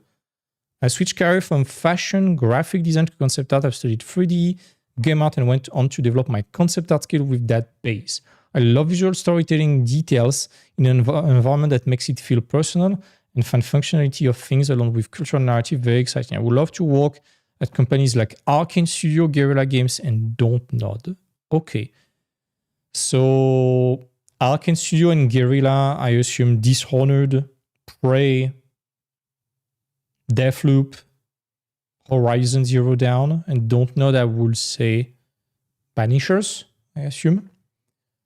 I want to get stronger in iteration and quick ideas turnaround. And I want to develop my design sensitivity further. I feel like I'm pretty strong in 3D, but not satisfied with 3D skills I have so far. And this is what I was talking about before when reviewing that person who learned from Fengzu, is that when we are doing 3D, folks, And again, I have nothing against 3D, and I cannot wait for the podcast with Marco from Six More Vodka. It's going to be the most violent podcast in the history of the industry, I think. I think it's going to ruffle a lot of feathers, but the industry needs to hear that, I think. 3D is good to deal with technical stuff, like the perspective, the lighting, the quick blocking of the scene, changing shots, point of view. But it's very difficult to design efficiently in 3D because we are so stuck with the technique and the polygons that we tend to forget about the essence of design, which is fun, storytelling, entertainment, gameplay, good shapes, etc. And we tend to not have the mental bandwidth for that. So my first tip to anyone who wants to design is stop wanting to do everything in 3D. You see that thing right there, that base? Grab it and start drawing on top of it. Paint over it. And that's also a trap of 3D. This is good right there. This is kind of nice. I like what it is because you drew over the 3D. You did a bit of photo bashing on it, painted over it. And the problem with 3D that I see a lot is that people detail it so much that then, that's an example right there. It's so detailed, it's so sharply textured that the people cannot remove anything. They are afraid of destroying the 3D. So my tip, even when you are doing realistic stuff, is simplify your 3D base and especially your materials, make them lower resolution and use photos. Use photos, paint on top, okay? It's very important. Kachko, I'm checking your portfolio just after DVS1, and we're gonna do a third portfolio review at some point. I won't have the time to review everyone today.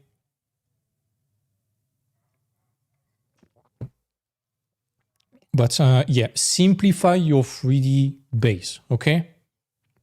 I'm going to make a breakdown of I would like to make a breakdown of the work of Nikita. And also, I would like to do a breakdown of the work with of Axel. Axel Pommier is working on his third portfolio chapter, and he has been extremely smart with 3D. I was like, dude, you need to make a tutorial out of that. I'm going to pressure Axel to make a tutorial out of that because it's very good. But avoid making too complex 3D. I know that with big studios, big names. Again, the rock stars, some of them, they are working exclusively in 3D, screen grabbing from Blender, sending it to the client. This is not what most of the industry needs. And you need to acknowledge that those people, they are the most senior or rock star of rock star in the industry. That's why they can do it. Most common mortals, we need to be reasonable and we need to use the best of 2D and the best of 3D for the sake of efficiency. Okay? I can even share my old work, and people know I'm not drawing anymore. I'm running the art nest now. I'm not an artist anymore. That's why the courses are done by people better than me. Just to give you an example, in those pictures, it's heavily covered, okay? You see the base is super basic. Materials are completely random noise. Just a procedural shader to suggest a bit the snow so I can paint over it easily. Okay? But there's nothing complicated in that scene. A few stuff are kit bashed. I think it's from Quentin Maybe's asset. That statue, I think I grabbed it. I grabbed one on Sketchfab and then ZBrushed it and changed it and broke it a bit. And you see, when I broke it, it's just slicing it randomly. I use the fracture tool in Blender. And the 3D base is, what's the goal of that 3D base? It's not to be the final result. It's just to give me the information I need to work with. Lighting direction, how the snow and the materials are reacting to the light, and a bit of noise. And more importantly, the depth. This way I can use the fog, okay? But nothing in those scenes are great. You see how polygonal and jagged those things are, there's nothing viable in that thing. And some concept artists today will pick that render and say, that's it, that's my concept art. Maybe add 3 clouds and that's it. No, it's just a base that has been done in like 2 evenings of live stream. And then that's the result. Lot of painting, lot of photos. I'm not saying those pictures are perfect, but they were quite successful at the time. They got me a lot of gigs at the time. That's cool. But you see, destroying the 3D, destroying all of the details, gaining back control, breaking the shape, adding the cloth, breaking the 3D, you know, adding those imperfections everywhere and gaining back control. And my little tip with 3D is that I always, I'm not saying I'm right all the time, okay? And this is old, and there are probably better ways to do it today. But something that I've always done when rendering picture is that I rendered the picture twice. One time at very low sample, like 1 or 2 samples with the denoising. So it's just a mess of pixels. And it feels very painterly and silhouette-y. And one at high sample count, like 250, something like that, maybe 500, depending on the situation, with little to no denoising. And I'm using that blurry picture where you don't have all the detail information on top of the sharp one as some sort of depth of field blur. Okay? So I'm using it, I have a mask, and then I'm masking it where it needs to be sharp, and I'm revealing the blurry version where it needs to have detail to be tamed. And it tends to be very useful to tame the amount of detail and not be too busy everywhere. And generally, I combine it with the depth, the Z-depth pass. Makes sense? And right there, everything is sharp. So design-wise, right there is cool. But again, furnitures, there's not that many ornaments on it. That thing is organic. Go for the hard stuff, folks. Go for the hard stuff.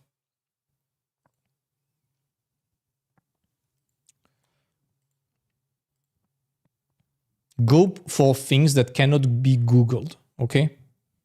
And that are not just 2 pictures mashed together. Create something new out of it. This is something you will never find a Google picture for that. You will never find a Google picture for that. You will never find a Google picture for that armor because it's mixing references. You have the draconic shapes, you have some bat wings, you have some leather stuff, you have some Art Deco ornaments, you have some rib cage, you have some flowers. You need to be subtle. That pillar is the perfect example. It's a fucking pillar, but you will never see that ornament anywhere else. Look at the references right there. Pangolin, trees, dragon statue. You make something new out of that. We cannot, as concept artists, just pick Google photo, smash them together and call it done. We have to pick them as influences, references, and make it our own, okay? I know that I'm sounding like super obvious, but it's not. It sounds super obvious, but nobody's doing that because it's hard. And that's how you're going to go with complex stuff. Those things, it looks to me, yeah, it's kind of reproducing that loom. That's fine. You can pick a loom and make it as complex as you want. I think Miyuki Mara made a loom. Miyuki is so good. That loom right there, that little skull.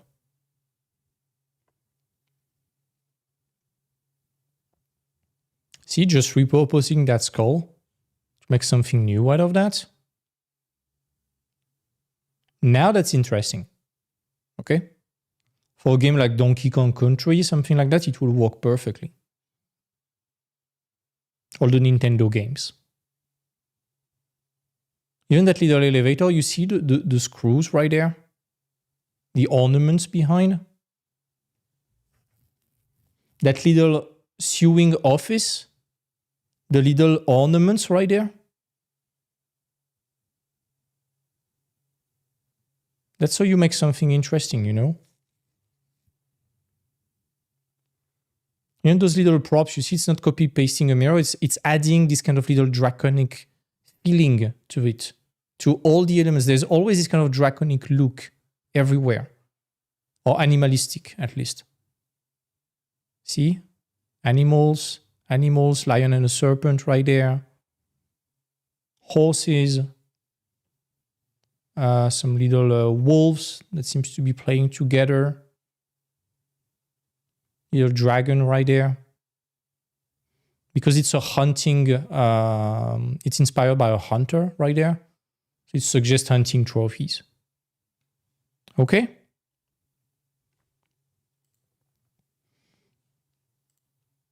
So go for the hard stuff, folks. Go for the hard stuff. And I know what you are doing is already hard, okay? But you need to separate design and technique. Yeah, the office structure inspired by both wood decoration. Exactly. Let me show you again. A spoiler from the preparatory module. That's what I advise everyone to do, okay? When you design something, okay? So that's the design process and every single step. At the beginning, do not draw. Brainstorm, find references, solve the things on paper. There is a live stream called How to Brainstorm that is available normally on the YouTube channel. Go look at that. Plan your stuff in advance. You can solve 80 to 85% of your design on paper without drawing. You have a subject to do, maybe not at work. Take half a day where you have the formal introduction to draw, open a Blender, Photoshop, and you just have to brainstorm things. Solve problem, ask yourself about the gameplay, the way you can express that. Find references, find archetypes. Oh my God, fuck it. Let me show you that. Little preview straight from the mentorship, okay?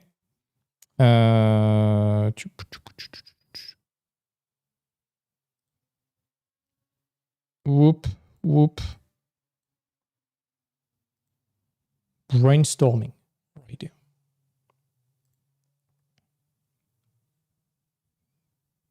Come on. Hello? Shit, what's happening?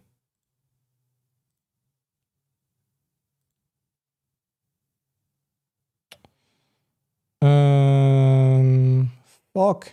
Let me find another one. Internship.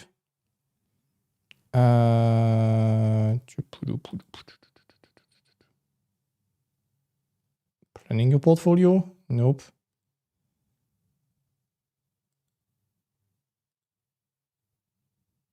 This one. Is it working? Yes. So when you are brainstorming,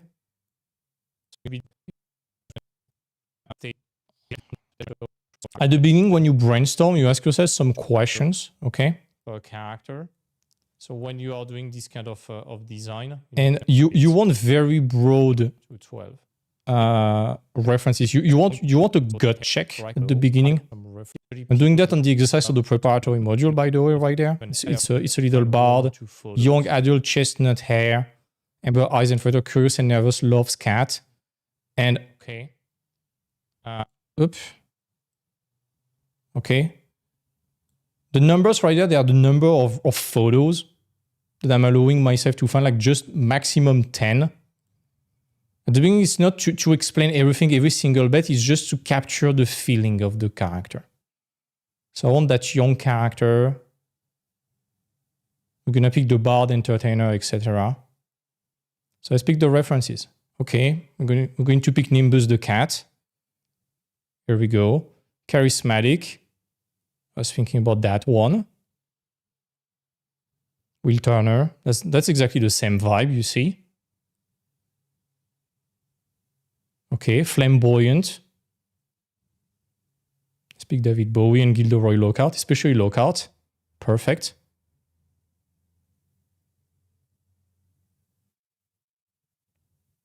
Alfiera for the most likely for the colors. For the oh my god.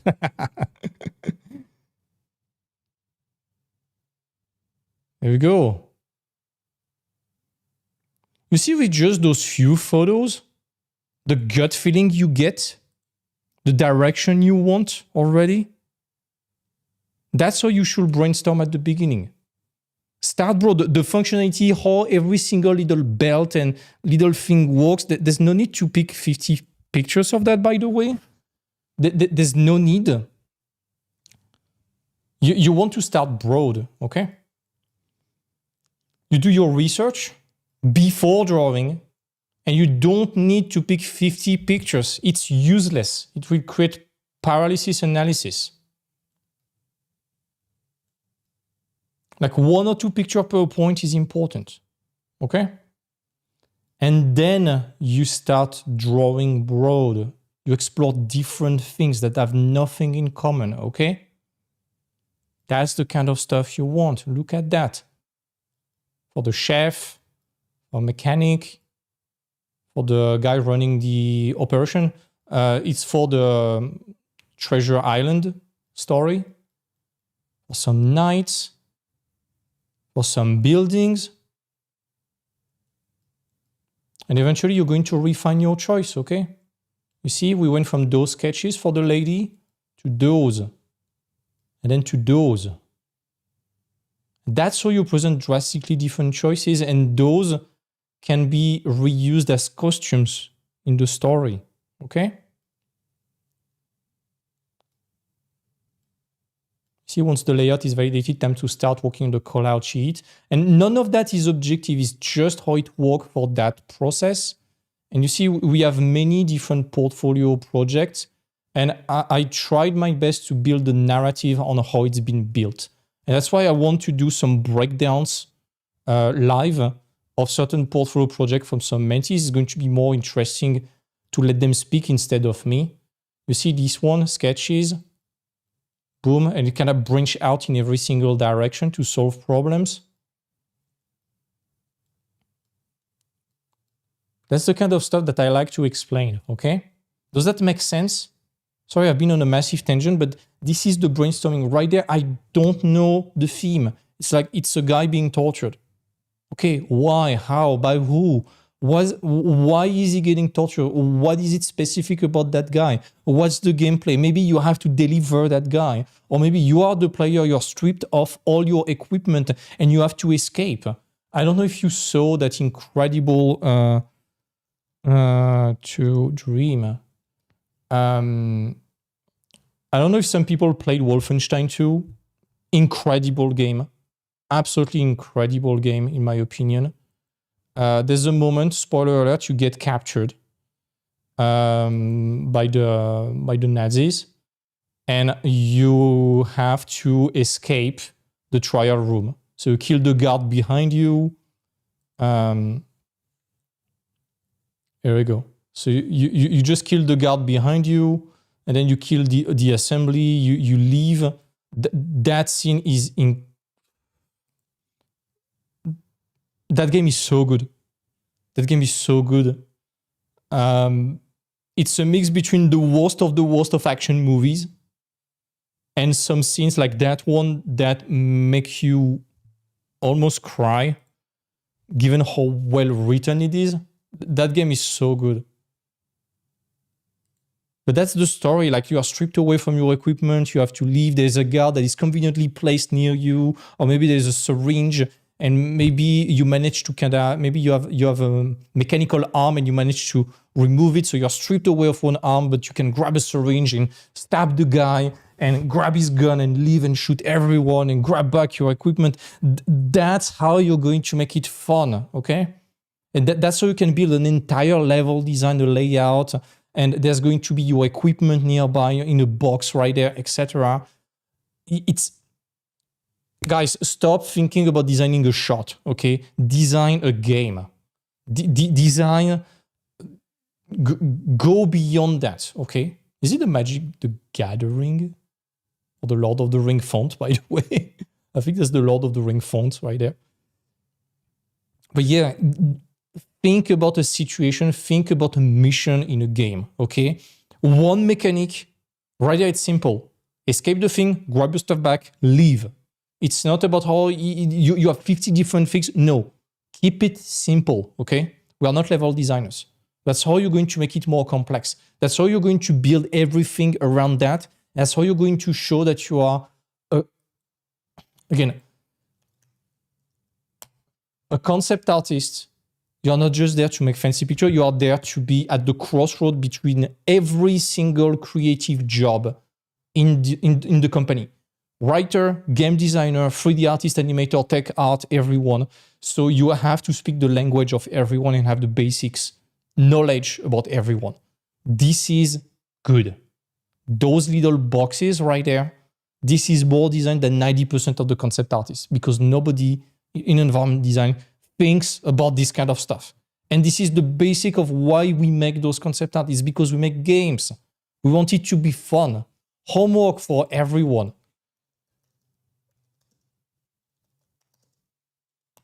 Homework for everyone. Go watch that video 111, What is Entertainment Design by Feng, if it's not done yet. It's one of the first homework in the preparatory module. Go watch that video because Feng explained that perfectly. And you can also watch the dark ages of concept art. Okay? That video, where is it? Live. Surviving the dark ages of concept art right there. Okay? Very important. Both those videos, they complement each other very well. They explain what we are lacking in concept art. I think the podcast with Marco is going to be about that also. Today, the definition of concept art is being lost, and nobody's, including a lot of pros, know what is concept art really supposed to be. And guess what? Feng has the archive about everything.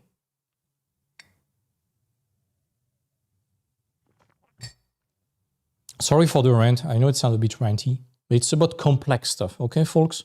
Very important. Let me grab the work of Kaichko. Let's analyze why you got hired. Nicole van der Water from New Zealand. You're going to have a neighbor from the Artnest very soon. Person for the best in the world of The Witcher. This is so good. Yes.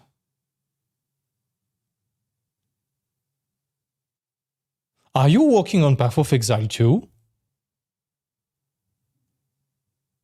Are you working at Grinding Gear?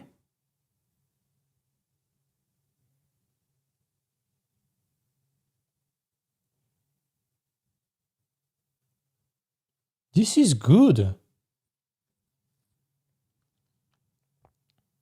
You see, iterations, texture information. Very good. Gameplay. It's a company you're targeting? Okay, let's talk. Let's have a little discussion. I have some cool information and anecdote that I'm dying to explain publicly, but we'll have to wait a few more weeks before talking about that regarding Grinding Gear. This is good. I think this is the page that got you hired. This is so fucking good. You have one page like that in your portfolio. You are telling to everyone, guys, I know how to fucking draw. I know how to design. Don't worry.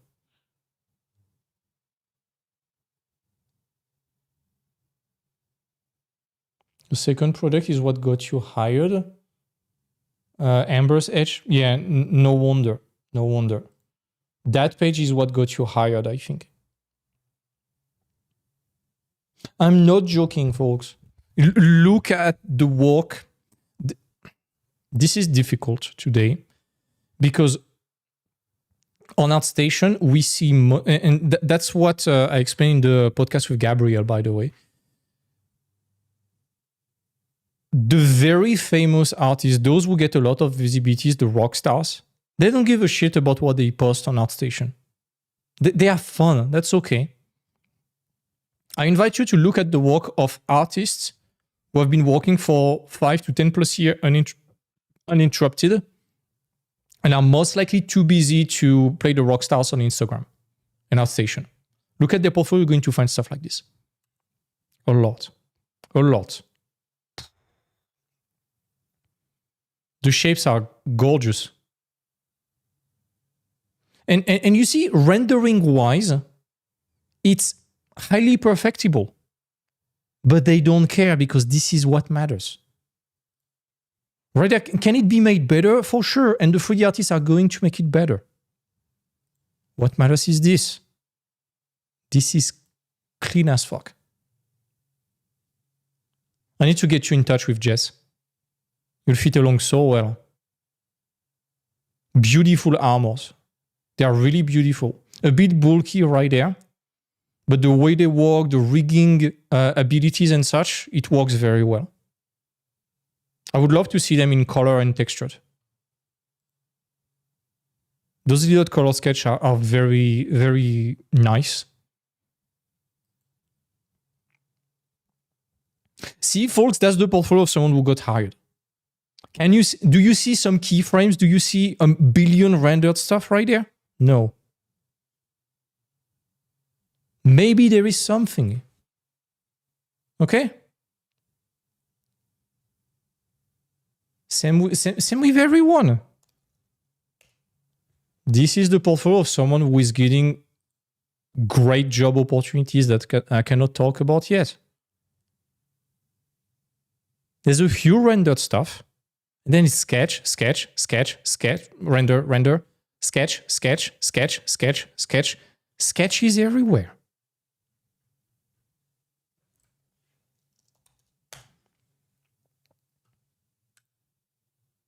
Sketch. Props, props, props, props. Either sketches. Only the senior. It's not the fairest comparison, but sketches, sketches. Little doodles for the abilities. Sketch, sketch, sketch. Abilities, callouts. Little illustration. That's it.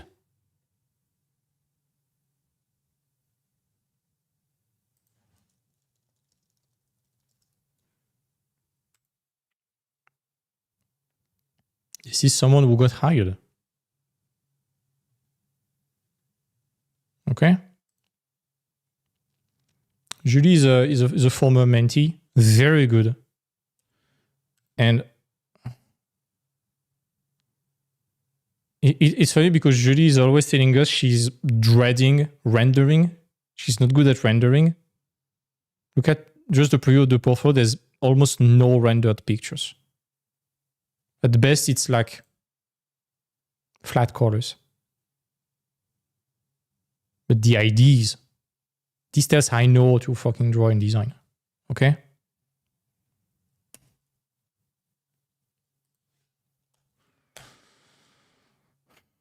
Same with Alex. I'm waiting for her to start very soon. I'm going to scream out loud where she's going to work. Because a lot of people will kill to work there. You see, sketches, iteration, nothing too polished. Sketches.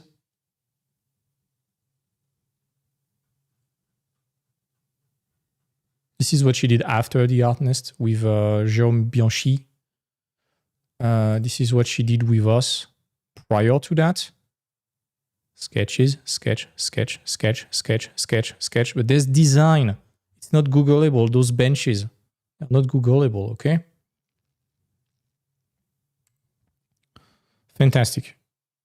It's great. It's very niche for creatures. So as I say to other people, I will expand it to characters and costumes. This is good. This is very nice. Characters, skins, costume, armor set. Design a lot of armor set and such. Things like this. And as I was showcasing before, what makes money? Those things. Character presets. Tons of weapons that are tiered. Sets of armor and loot. How the armor adapt to male and female bodies. An entire loot table from a boss with all the loot, with all the rarities. Male, female, all the different classes to make them consistent amongst each other while still retaining a theme right there, etc. That's the kind of stuff that is great. Skins, cosmetics, gear. That's the kind of stuff they need for RPGs. All right, next person. I'm gonna do maybe one more, potentially two. Oh, this one. Okay. This one is an interesting take. I don't know if you are watching right now, buddy. Let me find the description. My name is Emry. I would like to share my interactive portfolio here for the public review consideration. I trained as an architect and later moved into the automation domain within academia, with a strong background along spatial thinking. I've been developing more creative practice focused on computational and experiential design as well. Studio Drift, Random International Studio, Aalert, Embark Studio. I'm assuming this is for concept art because I see Embark Studios and things like that. Okay. I'm sorry in advance. I know you spend a lot of time on that thing, but I want to explain why that website is shooting yourself in the foot with a whole magazine. Arsen, sure, send me a DM if you want. No problem. So, Emry, I'm sorry in advance. It's going to be probably a bit tough. I'm going to do my best to be constructive. But folks, I want you to imagine yourself, you're an art director, you have 157 portfolios to review in 3 hours and you stumble upon this.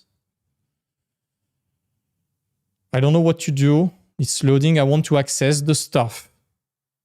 It's taking some time to load. I have to press there to fast forward. It's long. All I want as a reviewer is review your portfolio, okay?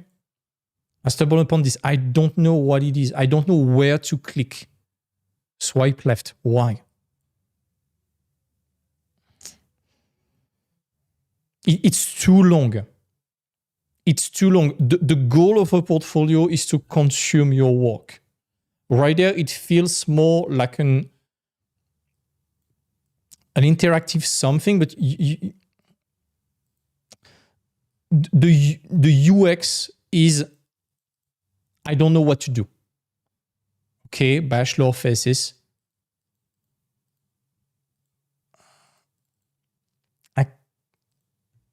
The UX is very frustrating to navigate. And by that time, a reviewer will have already closed the portfolio. There's too much barrier. That's too complex. That's not for a portfolio. You want to see a portfolio?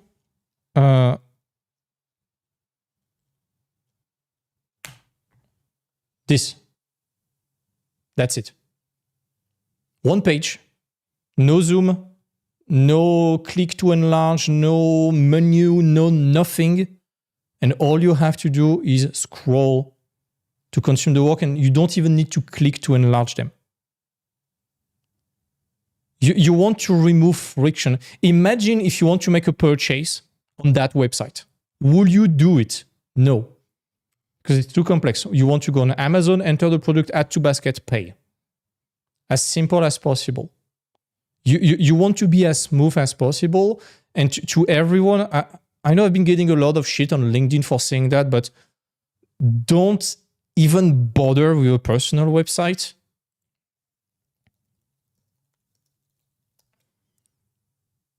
You pick ArtStation, default ArtStation, not the custom UI. And the reason why is because default UI, you enter a thing, you press escape, you get back to it. Custom UI, you press escape, you don't have access to it. You create an album called Portfolio, and you put just the work that is relevant, and all the rest is into old work. Okay? And something even better, instead of sending this, where you are leaving choice, and maybe I don't like that miniature, I'm not going to click on it, and I'm going to skip on maybe what is going to get the person hired. Instead, just send one post with everything in it. All you have to do is click on it. It loads fast. It's ArtStation. Everyone knows about it. And all you have to do is fucking scroll. That's the smoothest, simplest experience you can give to an art director when reviewing your work. Don't send Google Drive. They are not going to open them for security reasons. Don't make a fancy website. Don't give them choice. The reason when you give them choice, you take the risk that they don't click on what might get you hired just because they don't like something or they don't have the time or it feels overwhelming. You send one post, you control what they see and in which order. So suddenly you can start anticipate the narrative they have in their mind. Like, okay, this is a fancy picture, but do you know how to make call-out sheet? Okay, you know how to make call-out sheet. Do you know how to design? Okay, call-out sheet, call-out sheet, call-out sheet. Okay, now we are having some design. Okay, design. Okay, she knows how to render. Do you know how to do some gameplay? Interesting. Okay. Assets for 3D. Okay. Trim sheet, good. Okay, different houses, screenshot, etc. Variations. Do you know how to build variations and explain things? Okay. Fake screenshot, very good. We know which type of game it's for. It's for something like Assassin's Creed. Cool variations. Okay, now we are talking in terms of level design. Okay? Makes sense, folks, for anticipating those objections. And this is the 5 question at the top left of the screen right now. Okay? I'm sorry, Emry. That portfolio, at least, if it was a concept art portfolio, I just discovered those. It's not readable. Okay? Simple beats smart. Okay?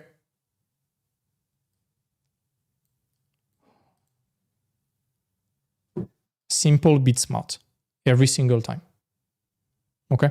I know that artists will love to overcomplicate things. This is a good experimental website, but not for a portfolio. There's too much friction. Next. So I don't know what's happening with that website, but the project right there are broken. So I would prefer an ArtStation. Let me search the name of the person. My name is Mattia Di Giovanni Aalert. I'm an illustrator and concept artist from Italy. I've been working on the board game, book, RPG manual, and comic book field since 2019. In the meantime, I continue to specialize studies, course, workshop in concept art, particularly video game field. I'm here because I want to learn. I want to improve. I want to understand my mistake, fix the holes in the ship, and be able to navigate this world with ease. I care about understanding what I'm doing wrong and what I can fix, both for personal growth and what I want to contribute to this world. No problem. I would like to know the studios you are aiming at. It would be helpful. So, yeah, fix the website first. Too much choice. Nobody cares about Twitch. Nobody cares about your TikTok. Nobody cares about your X. Do not show X. Honestly, it's not a professional platform. Facebook, why not? Instagram, why not? What matters is ArtStation and LinkedIn. LinkedIn is very important.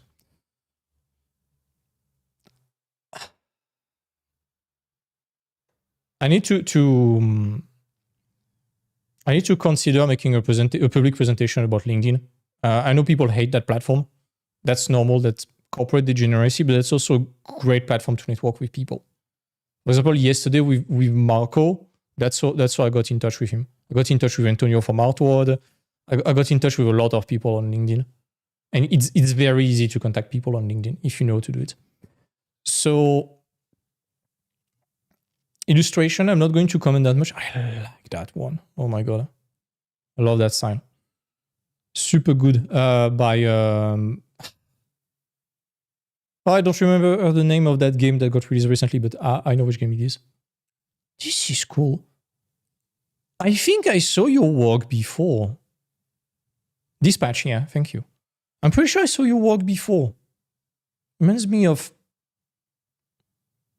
Pretty sure I saw that one. Materials tend to be kind of good on the skin. The rest feels a bit like it's the same material besides metal and skin. So try to have a bit more material separation overall. It will be great.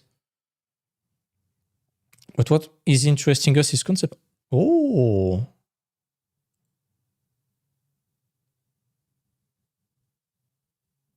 Okay.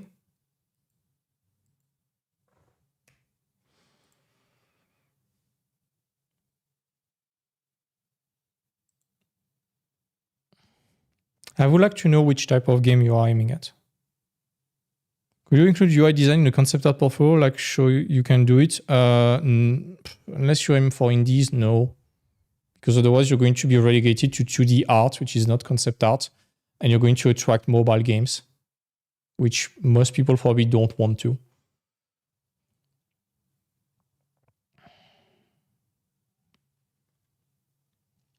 So,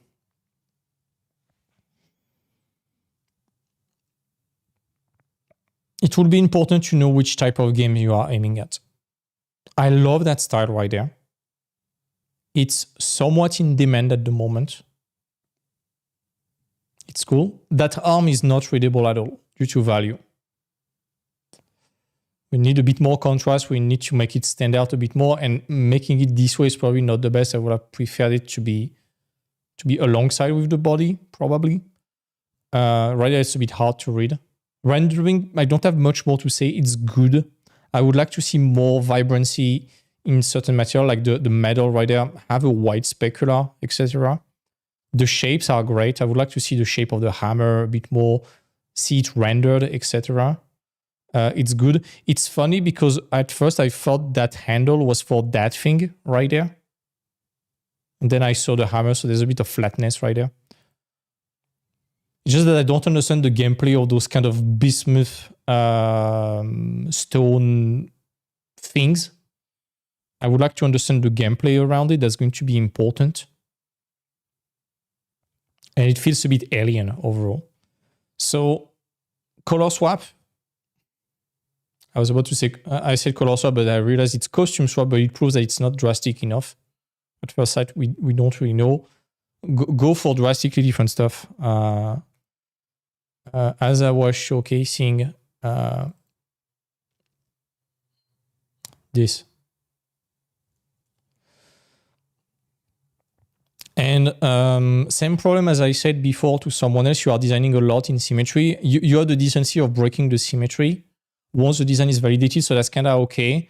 But I would prefer you to design at least in 3/4, kind of similar to that pose. That's a bit better. You want to show drastically different posing overall. It's going to be important. You want to document that process a bit more. Because you have that design, you have variations around it, and that character feels more juvenile than that one, by the way. It's like it's like 13 years old, and this one feels like it's 18 years old. There's a bit of an age discrepancy right there. It's probably due to proportion of the head and the rest of the body. And yeah, gameplay. I want to understand which type of game is it for. Is it for an RPG? Is it for a MOBA? Is it for an FPS? I don't know. And I want to see more of the back view. You need a turnaround for the main character at least. You need callouts about the abilities, the spells of those things, and you can have some crazy cool VFX with that, I think. Once you use front, side, and back poses, at least once in your portfolio, mostly for the most complex character, like protagonist material, something like that. Once you have done it once or twice in your portfolio, they know you can do it, so you don't have to do it in all the all the rest of your pieces overall. Again, a portfolio is an exercise. It's not the production stuff. Just to prove you understand the basics of production. And I want to see more junior stuff. I want to see NPCs. We have one right there. I want to see NPCs like those, for example. That's the kind of stuff I want to see.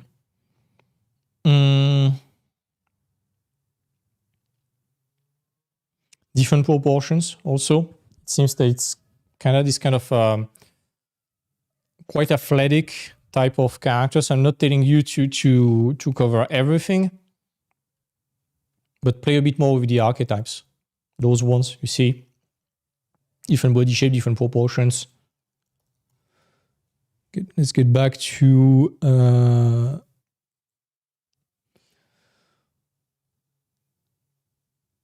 Michael, right there. Different proportions, attitude, body shape, ages, ethnicities, everything.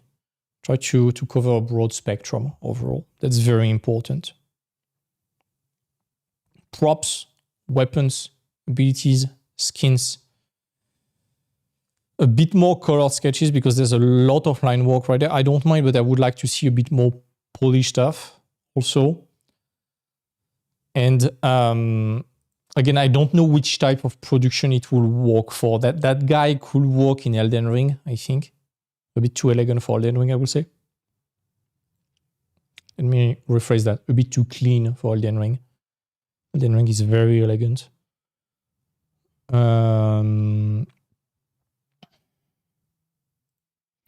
Yep, I will need extra information, but that's good. That's something we can definitely talk about. Technique-wise, it's good. You have done the hardest. It's about the portfolio now. That's another example of something that is very mentorship right here, right there. Plus, you already have experience and such, so it's kind of easy to do. When I see this kind of stuff, you know how to draw, you know anatomy, so can be solved in no time, I think, with diligent work. Very good. I like that tag system. It's pretty good. I'd like to have the same on the future website for the Artnest agency.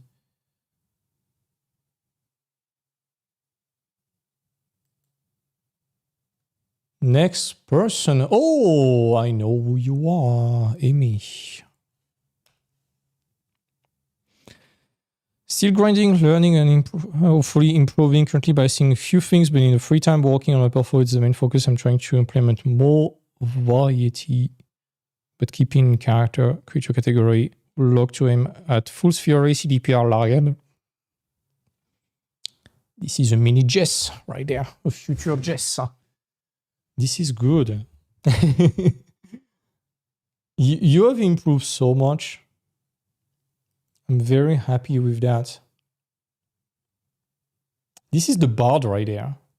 This is the exercise from the preparatory module. This is 8 months ago. Oh, the cat puppet. That's so cool. Oh, nice.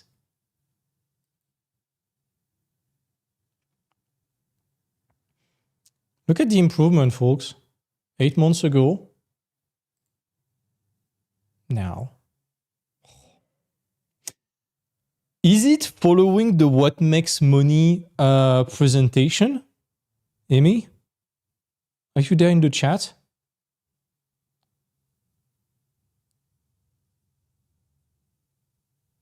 I'm pretty sure it's following the What Makes Money. It's very coincidental in terms of time frame. This is very good. A bit too symmetrical for me. I would like the symmetry to be a bit more broken, but this is very much in line with Volta, Baldur's Gate, things like this. I would like the material separation to be a bit more pronounced. but like potentially a bit more silhouette breaking element. I'm not sure this kind of patch right there is good rigging wise. It looks, it's gonna bend, it's going to be a bit weird right there. And it's a bit too clean. We need a bit more textural information, a bit more dirt and grime. If I repick the work of Jess, right here, you see you have some textural information and such overall. Imperfection, it's damage. It feels like the character has been in an adventure already. Right there, it feels like it's brand new straight from the factory. And you are missing on the storytelling element. Even when you look at Diablo, like Igor Seed. Oops. And I know it's very extreme. Well, same with the work of Bjorn Huri. Nothing is perfect. Everything is slightly damaged and such. So very good. The rendering is starting to be clean. It's just about getting things to be a bit more glossy. Shapes are great. You know how to draw.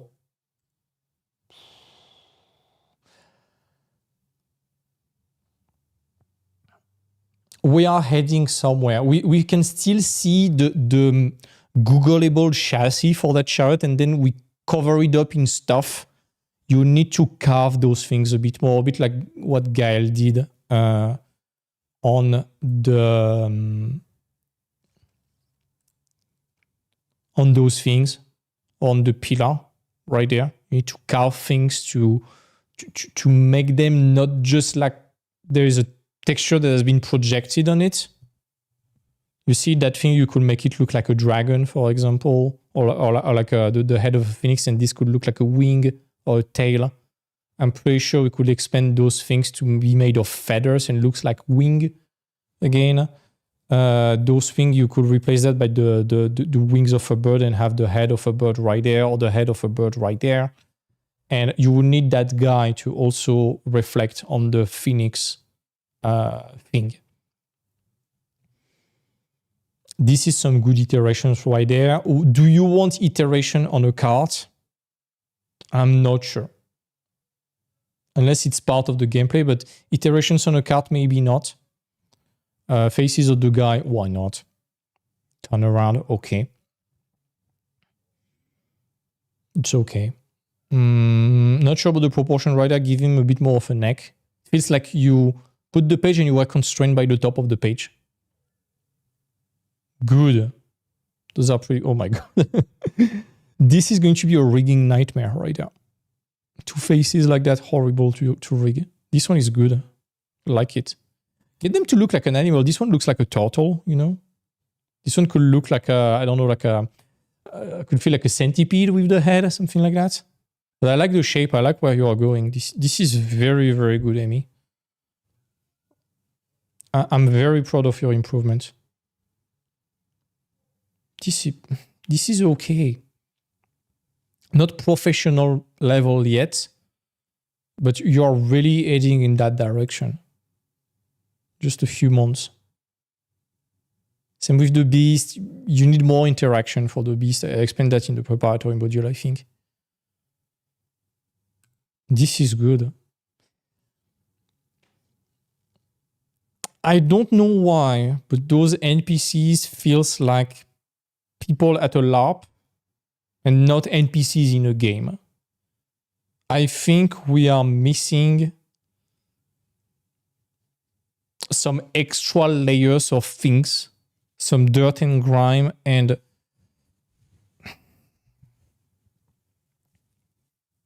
it's too clean. There's not enough layers, I think. It feels like costume from a LARP. We are close, but we need something more. It's hard to pinpoint. It's very hard to pinpoint. I think it's just because it's too clean and it looks too perfect. Let me compare that to the NPCs of Jess. Can we pinpoint something? It's very hard to pinpoint. If someone in the chat has an opinion about that, let me know. I'm pretty sure you share that feeling. Yeah, it's an extra layer of complexity, I would say. You have the basic costume, but you need some extra layers of complexity, I think. It's not about smearing details everywhere. It's about having the right anecdote, like the different tools.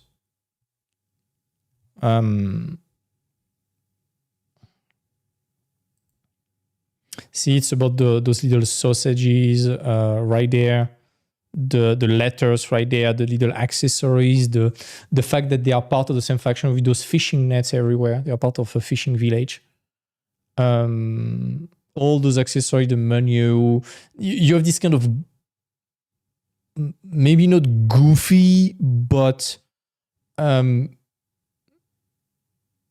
all-in-one, one-man band type of functionality character, you know? You see them, the functionality is obvious. And right there, it feels like some actors, you know?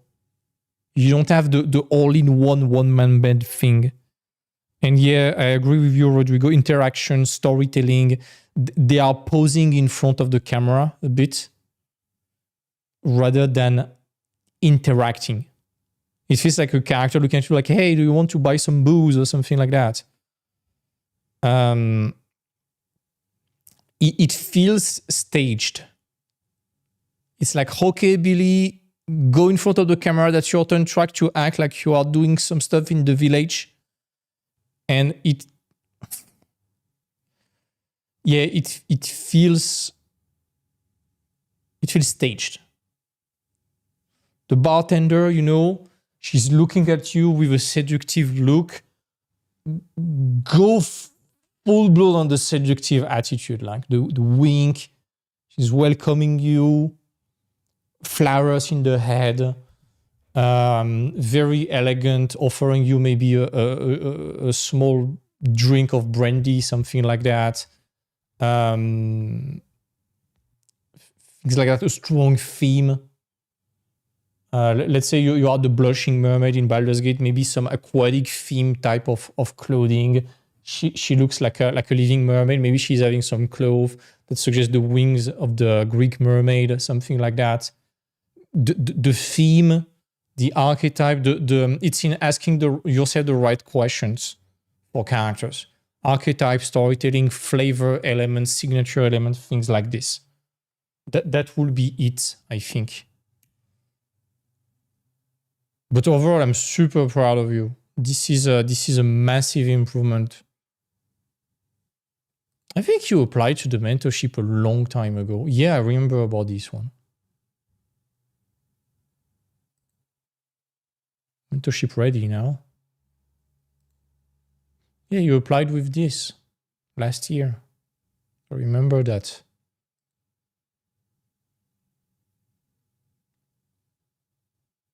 What a massive improvement.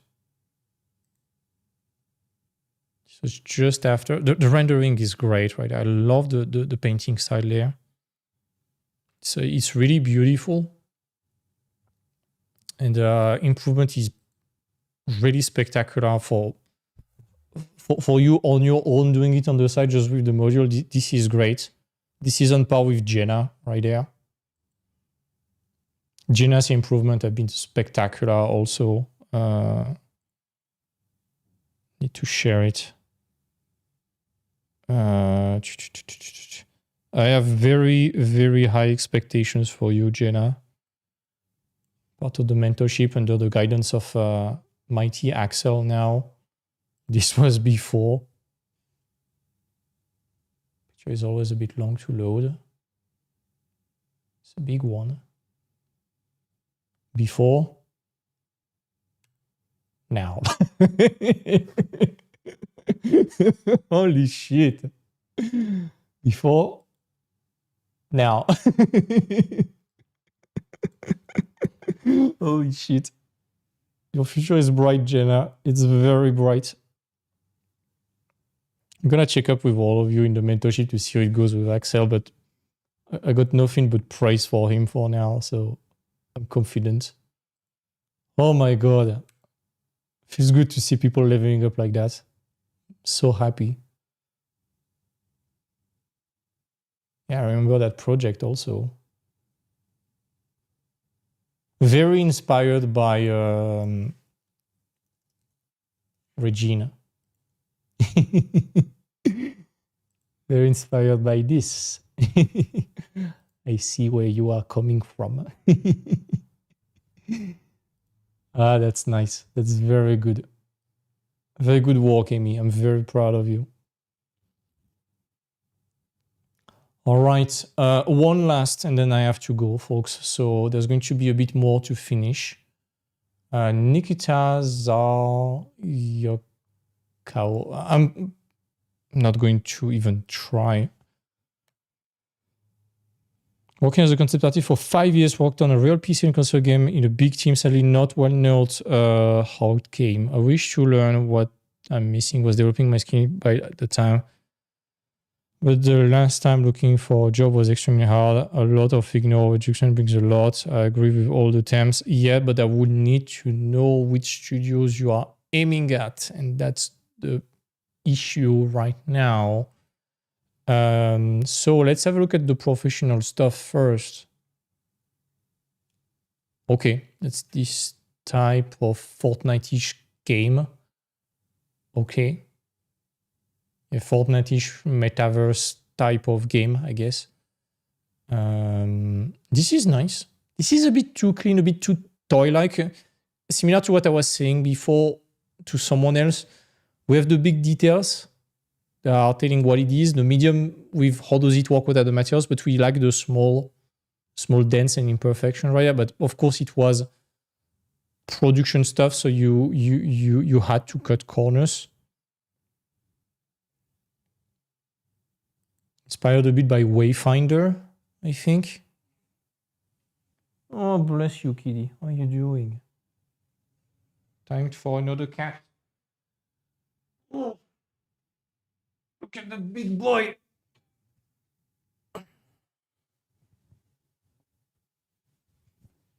Oh, big boy.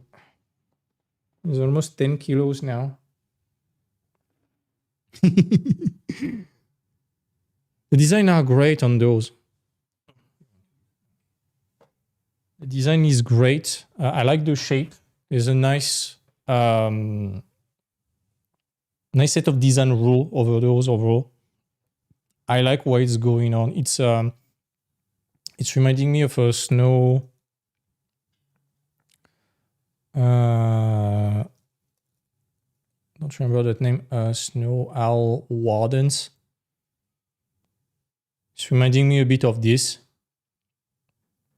This is so cool. I don't know what they are going to do with that project, but I hope they make a game out of that because it's very beautiful. Please make a game out of that. I'm backing it on Kickstarter. No problem.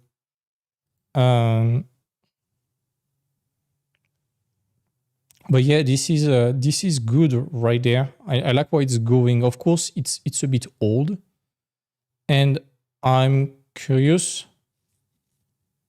because then we have those sketches. And honestly, if it's sketchy like that, I would probably not share it in a portfolio. I will refine it a bit more. I like that set dressing right there. It's interesting, but it's not finished. Show finished stuff in on your ArtStation, please, because you will be judged based off the worst pieces of your portfolio. They don't care if it's finished or not. They're just going to assume, okay, it's the best this person can do. So be careful when you are showcasing sketches alone like that. Showcase the final product first and then the sketches if you want. It's important. And go for the complex stuff like a cliff like that, not very interesting in a portfolio. Trees like this, not very interesting. Someone might ask, okay, it feels like a Google photo with a filter on it, not or some random shape for the snow. There's not that much we can do out of that. It's not very hard to do. Those ones are a bit better already. I like the style. It's nice. You want to do those props. I mean, this is a great example. I really hope they make it as a project. This is so cool. I love the style of THQ Nordic. They're the only one doing this.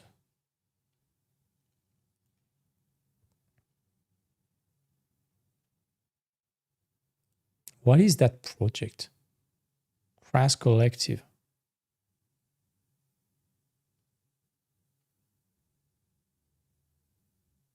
Oh, Tristan Jolu. From New Age.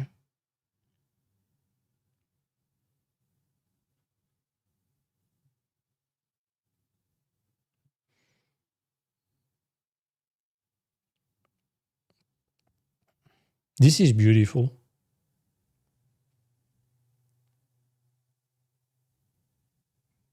I would like to see more of those in Studio's portfolio. Sorry for the tangent. But yeah, go for the hard stuff again. I wanted to show, again, the work of Axel with the trees and such.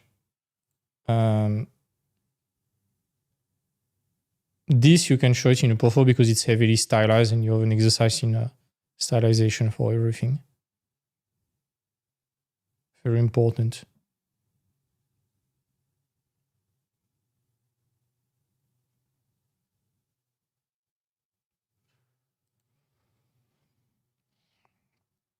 Now,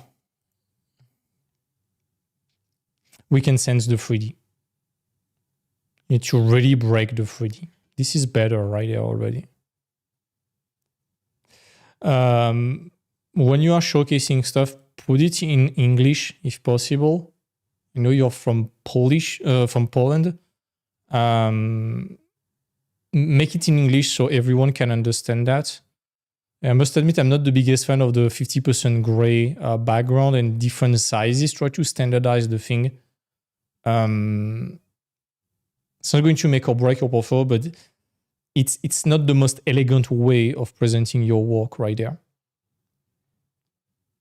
In the mentorship, we attach very great importance to paging. It's not going to save bad work, but bad paging can definitely tank good work. I think we did that in the mentorship or preparatory module. We picked the winner of the rookies last year, and we removed the background and put it on like a gray background, and it was looking very bad. It was really tanking the perceived quality of the work. So do not underestimate paging. Folks, do not do too much, but look at the winners of the rookies. Look at those kind of stuff, even New Age student, us, things like that. All the paging is very, very, very important. And you don't have to go crazy, you know. Let's pick Albin. There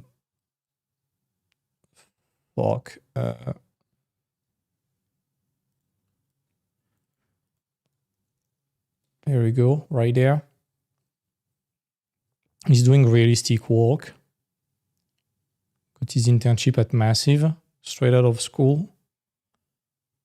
And you see the paging is simple. It's not 50% great. It's a bit more subtle than that. It works very well overall. Even on the NPCs and such, there's a bit of texture, a bit of smoke, etc. And it's making things better. The bad guys, they have a slightly darker background, etc. And it's more elegant overall. That's a nice illustration. But similar to what I was saying before, you folks need to regain control over 3D. It's fine, you know, to do it. You probably did all the assets by yourself. That's good. But that's not enough drastic iterations right there. It's good that you have that modular kit and explaining that you can build several stuff, but deform them, you know, stack them, a bit like they do in Tiny Glade. That app is great. This is a very nice illustration right now. I like it. I'm the biggest fan of the guy with the stick right there.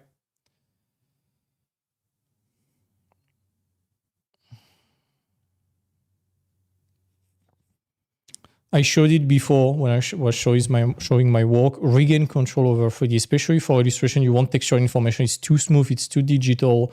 You want that grit overall. Let me re-show it. I'm not saying this is how you should do it. I'm just showing an example, but you want to regain control over the level of detail and where you want the attention to be and where you don't want it to be. Do you want attention there? Probably not. You want attention there? Probably not. You want people to flow to that character, and then there, you have those lines with the lamps towards the spider. So make sure that there's no distraction towards the spider, and this part is distracting.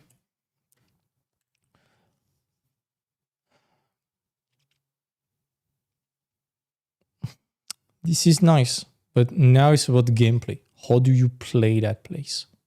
What do you do there? What kind of interaction do you have? Okay, you have a throne. Where are the guards? Why, if that's a throne, why is it so ruined around? Can't you have like a big statue like the Temple of Shah from Baldur's Gate? Like I was showing the other day. Things like this. Very important. Think about the game, think about the context, think about what do you do in that place? Why would that be interesting? Why would anyone want to play that thing? What's the selling point? How do you convince them to do it? Visuals is not enough. We are not James Cameron, and we are not doing the first Avatar movie. The best argument of the first Avatar movie, the one that sold, was the 3D effect and visuals. There was something new at every single shot.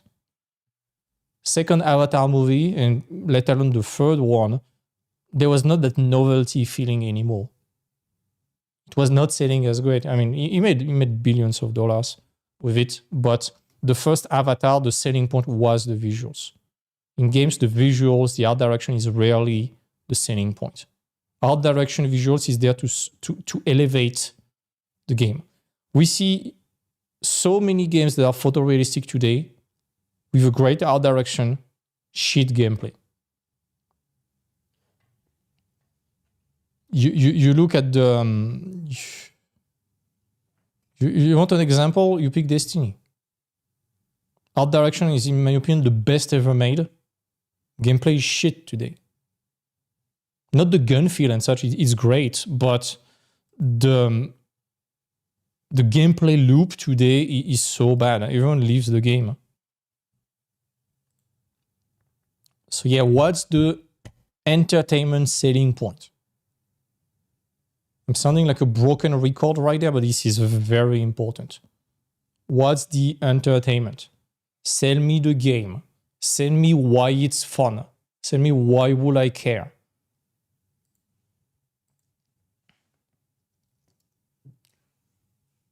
Again,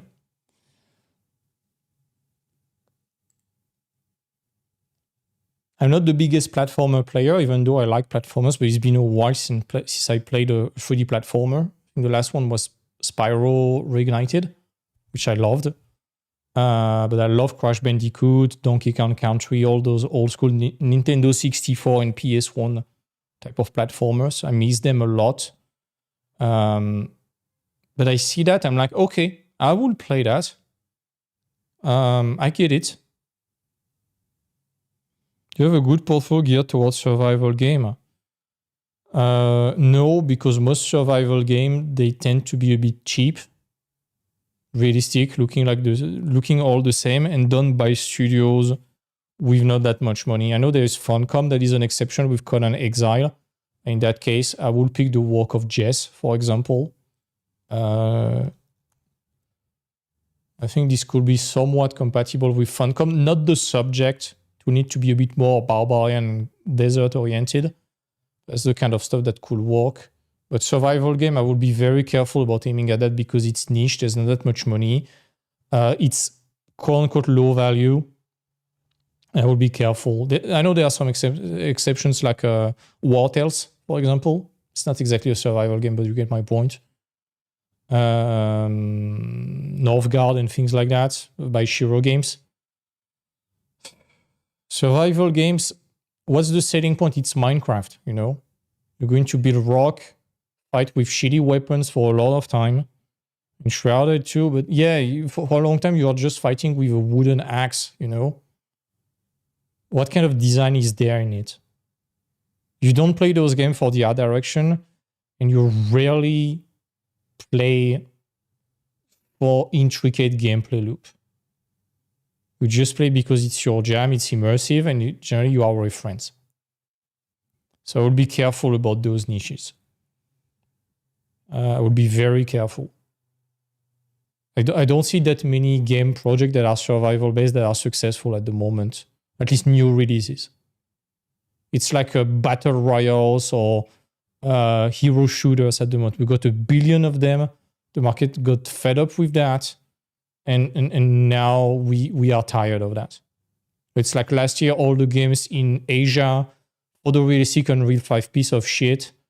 Asia, samurais, eating things with a sword, covered in dirt and shit. Somewhat Souls-like. We got like 1 billion of them last year. Nobody can even name 5. But there's at least 20 of them that has been released. We have Wukong that was good, and we have Wu Cheng. I think on a naming perspective from a Western audience, it's very bad because it's very sounding similar. I'm pretty sure in Chinese it doesn't mean the same thing, but for a Western person, it's bad. We got I think Phantom Blade, and we got tons of other games in Asia. Like we got 1 billion of them. You look at the video from Video Game Donkey called "The Future of AAA Game." It was done last year, and it explains that. It's a good meme about that. So, yeah, I mean, it's what I said before. We need sketches, we need iterations, we need to break that 3D look. We need to regain control, and we need to elevate the design. I like how it looks. That's a beautiful illustration. But for concept art, we need to go beyond that. Even for illustration, like engage the senses. What are you going to do? Where are the guards? Where are the guards guarding that place? It's completely abandoned. There's not a single person. Show people doing things. Show life with a bit of smoke from the chimney, etc. Things like that.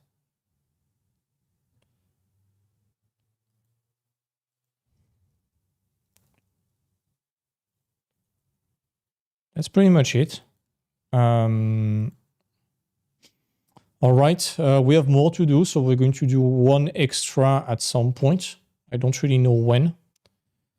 One little thing again, before we end, if you enjoyed that thing, feel free to share the stream and such.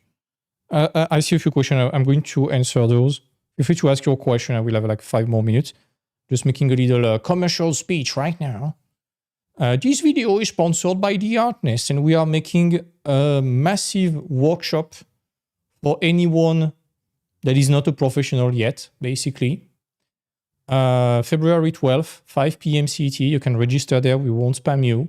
You will receive a few resources from the mentorship and preparatory module for free to get you ready for that presentation. And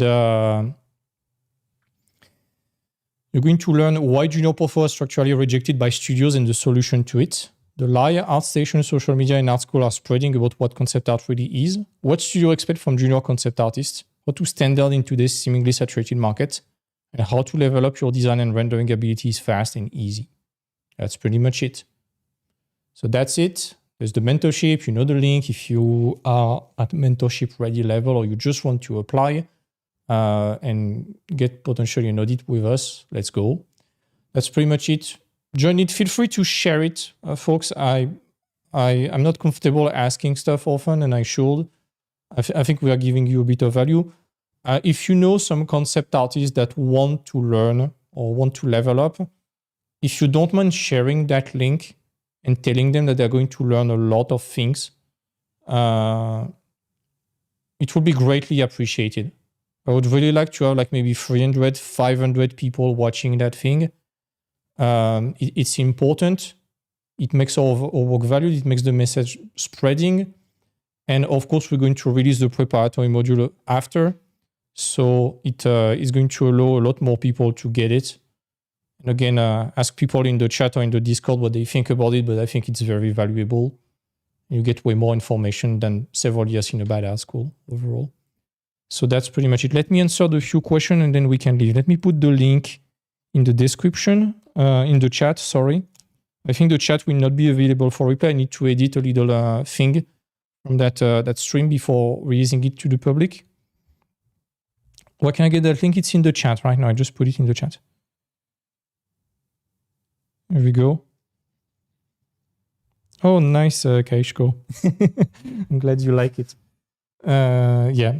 Go watch the podcast with Gabriel, by the way, from Mood. It's a very nice podcast. It was very interesting. So answering the question, if you have a few questions, feel free to write them now. I have like 4 more minutes, then I have to leave. Why do you think the Western video game market is so bad right now? Eastern games seems to have taken over the market. Some of the best games are made by Eastern studio. No, it's just that we don't see the flood of crap coming from the East that never makes it to the West. So it's not the West is shit and the East is right. It's not like that.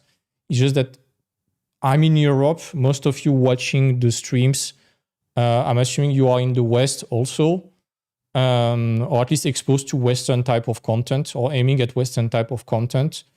And I mean, do I have to make a list of all the big games that we were supposed to love that flopped? Highguard, Concord, Marathon, Dragon Age the Veilguard, soon Intergalactic, things like this. Do I have to make the list? What I notice, it's not that the good games are coming from the East. We have a few, like Wukong, Nier Automata, Elden Ring, things like that, sure. But what I notice is that a lot of very successful games, they are coming from Europe. My thesis for by 2030, roughly, it's my thesis. I would need hours to explain that. I think the US market is maybe not fucked, but it's going to struggle. Studios in California, they have no reason to remain in California because life is too expensive there. You want to hire 2 artists, it's going to cost $1 million per year for a studio. While those artists, you put them in, fuck, even in France or Germany, you give them a way better way of life for way less money because life is less expensive. So I think California is going to struggle massively, and we're going to see probably a mass exodus from California towards Europe. I think 80% of the games coming to Steam are going to be from China by 2030, and it's going to be mostly a lot of industrial crap, probably AI powered. There's going to be an audience for that, and my thesis is that the artisans, the little gems, let's say, not even little, AA, AAA, is going to come from Europe mostly. There's always going to be exceptions, don't get me wrong, some from Asia, some from the US, some from other parts of the world. But I think Europe is going to become the outsourcing studio of the world, the quality outsourcing, not the cheap labor. And that's where we're going to see most of the masterpieces. Things like Larian, CDPR, Sandfall with Expedition 33, Saber Interactive with Space Marine, the guys who made Helldivers, Embark Studios, things like that. That's my thesis. I don't have a crystal ball, so maybe in 5 years I will be ridiculed for that. But that's how I feel the industry is going. And that's pretty much it. So Western market, every time I see some marketing hype, like you have to like that game, I'm very skeptical. Like the latest Horizon trailer, the Horizon Hunter Gathering, it's like, okay, thank you, Dead on Arrival game. Highguard, thank you, Dead on Arrival game. Intergalactic, thank you. Maybe not Dead on Arrival, but probably not the success that is expected. Marathon, I want to believe it can be saved, but the hate is ludicrous around the game. I think it can be saved.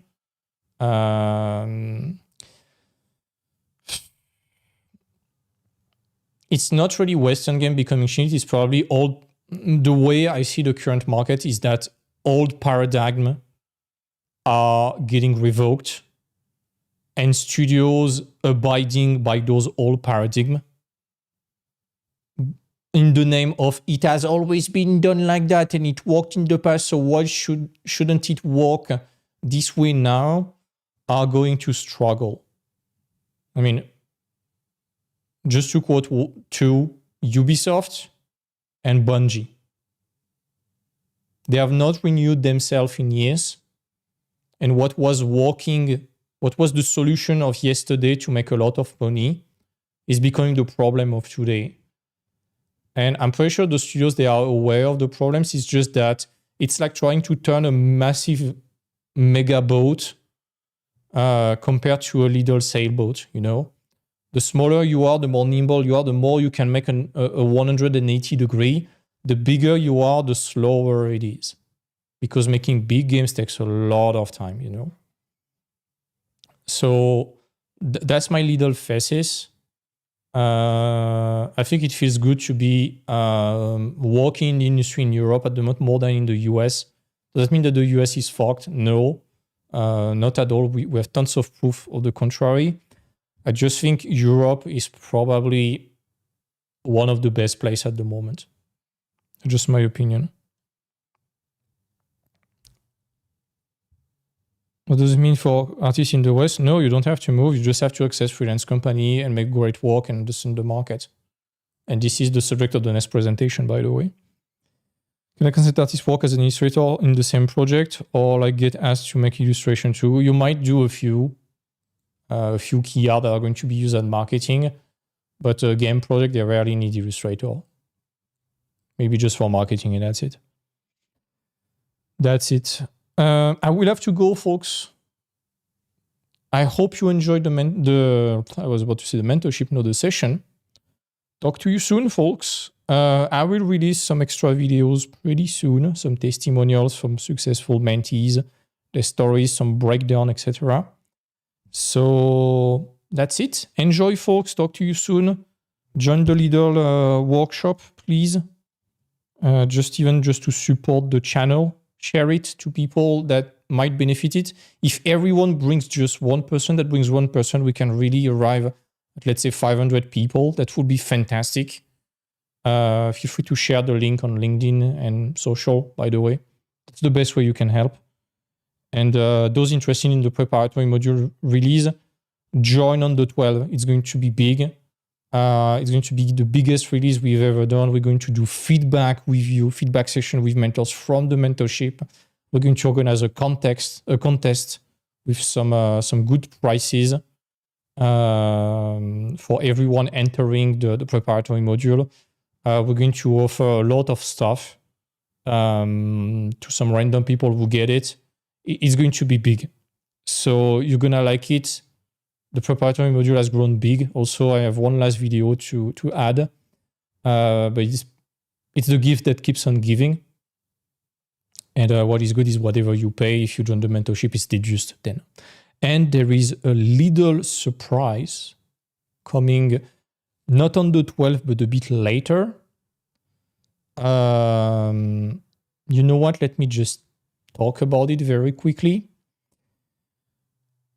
I asked the people from the preparatory module if they were potentially interested in having some mini mentorship, let's say, to just focus on technique, design, and gameplay, all the artistic parts,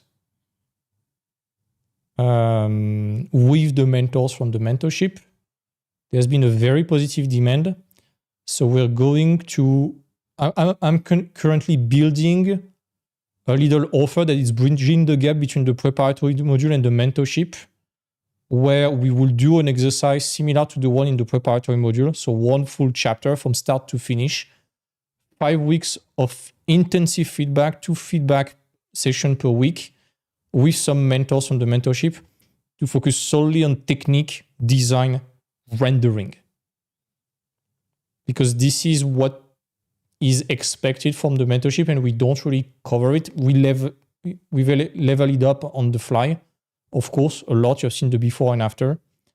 But what about really some sort of little mentorship just on the technical design and artistic aspect, not just the portfolio building?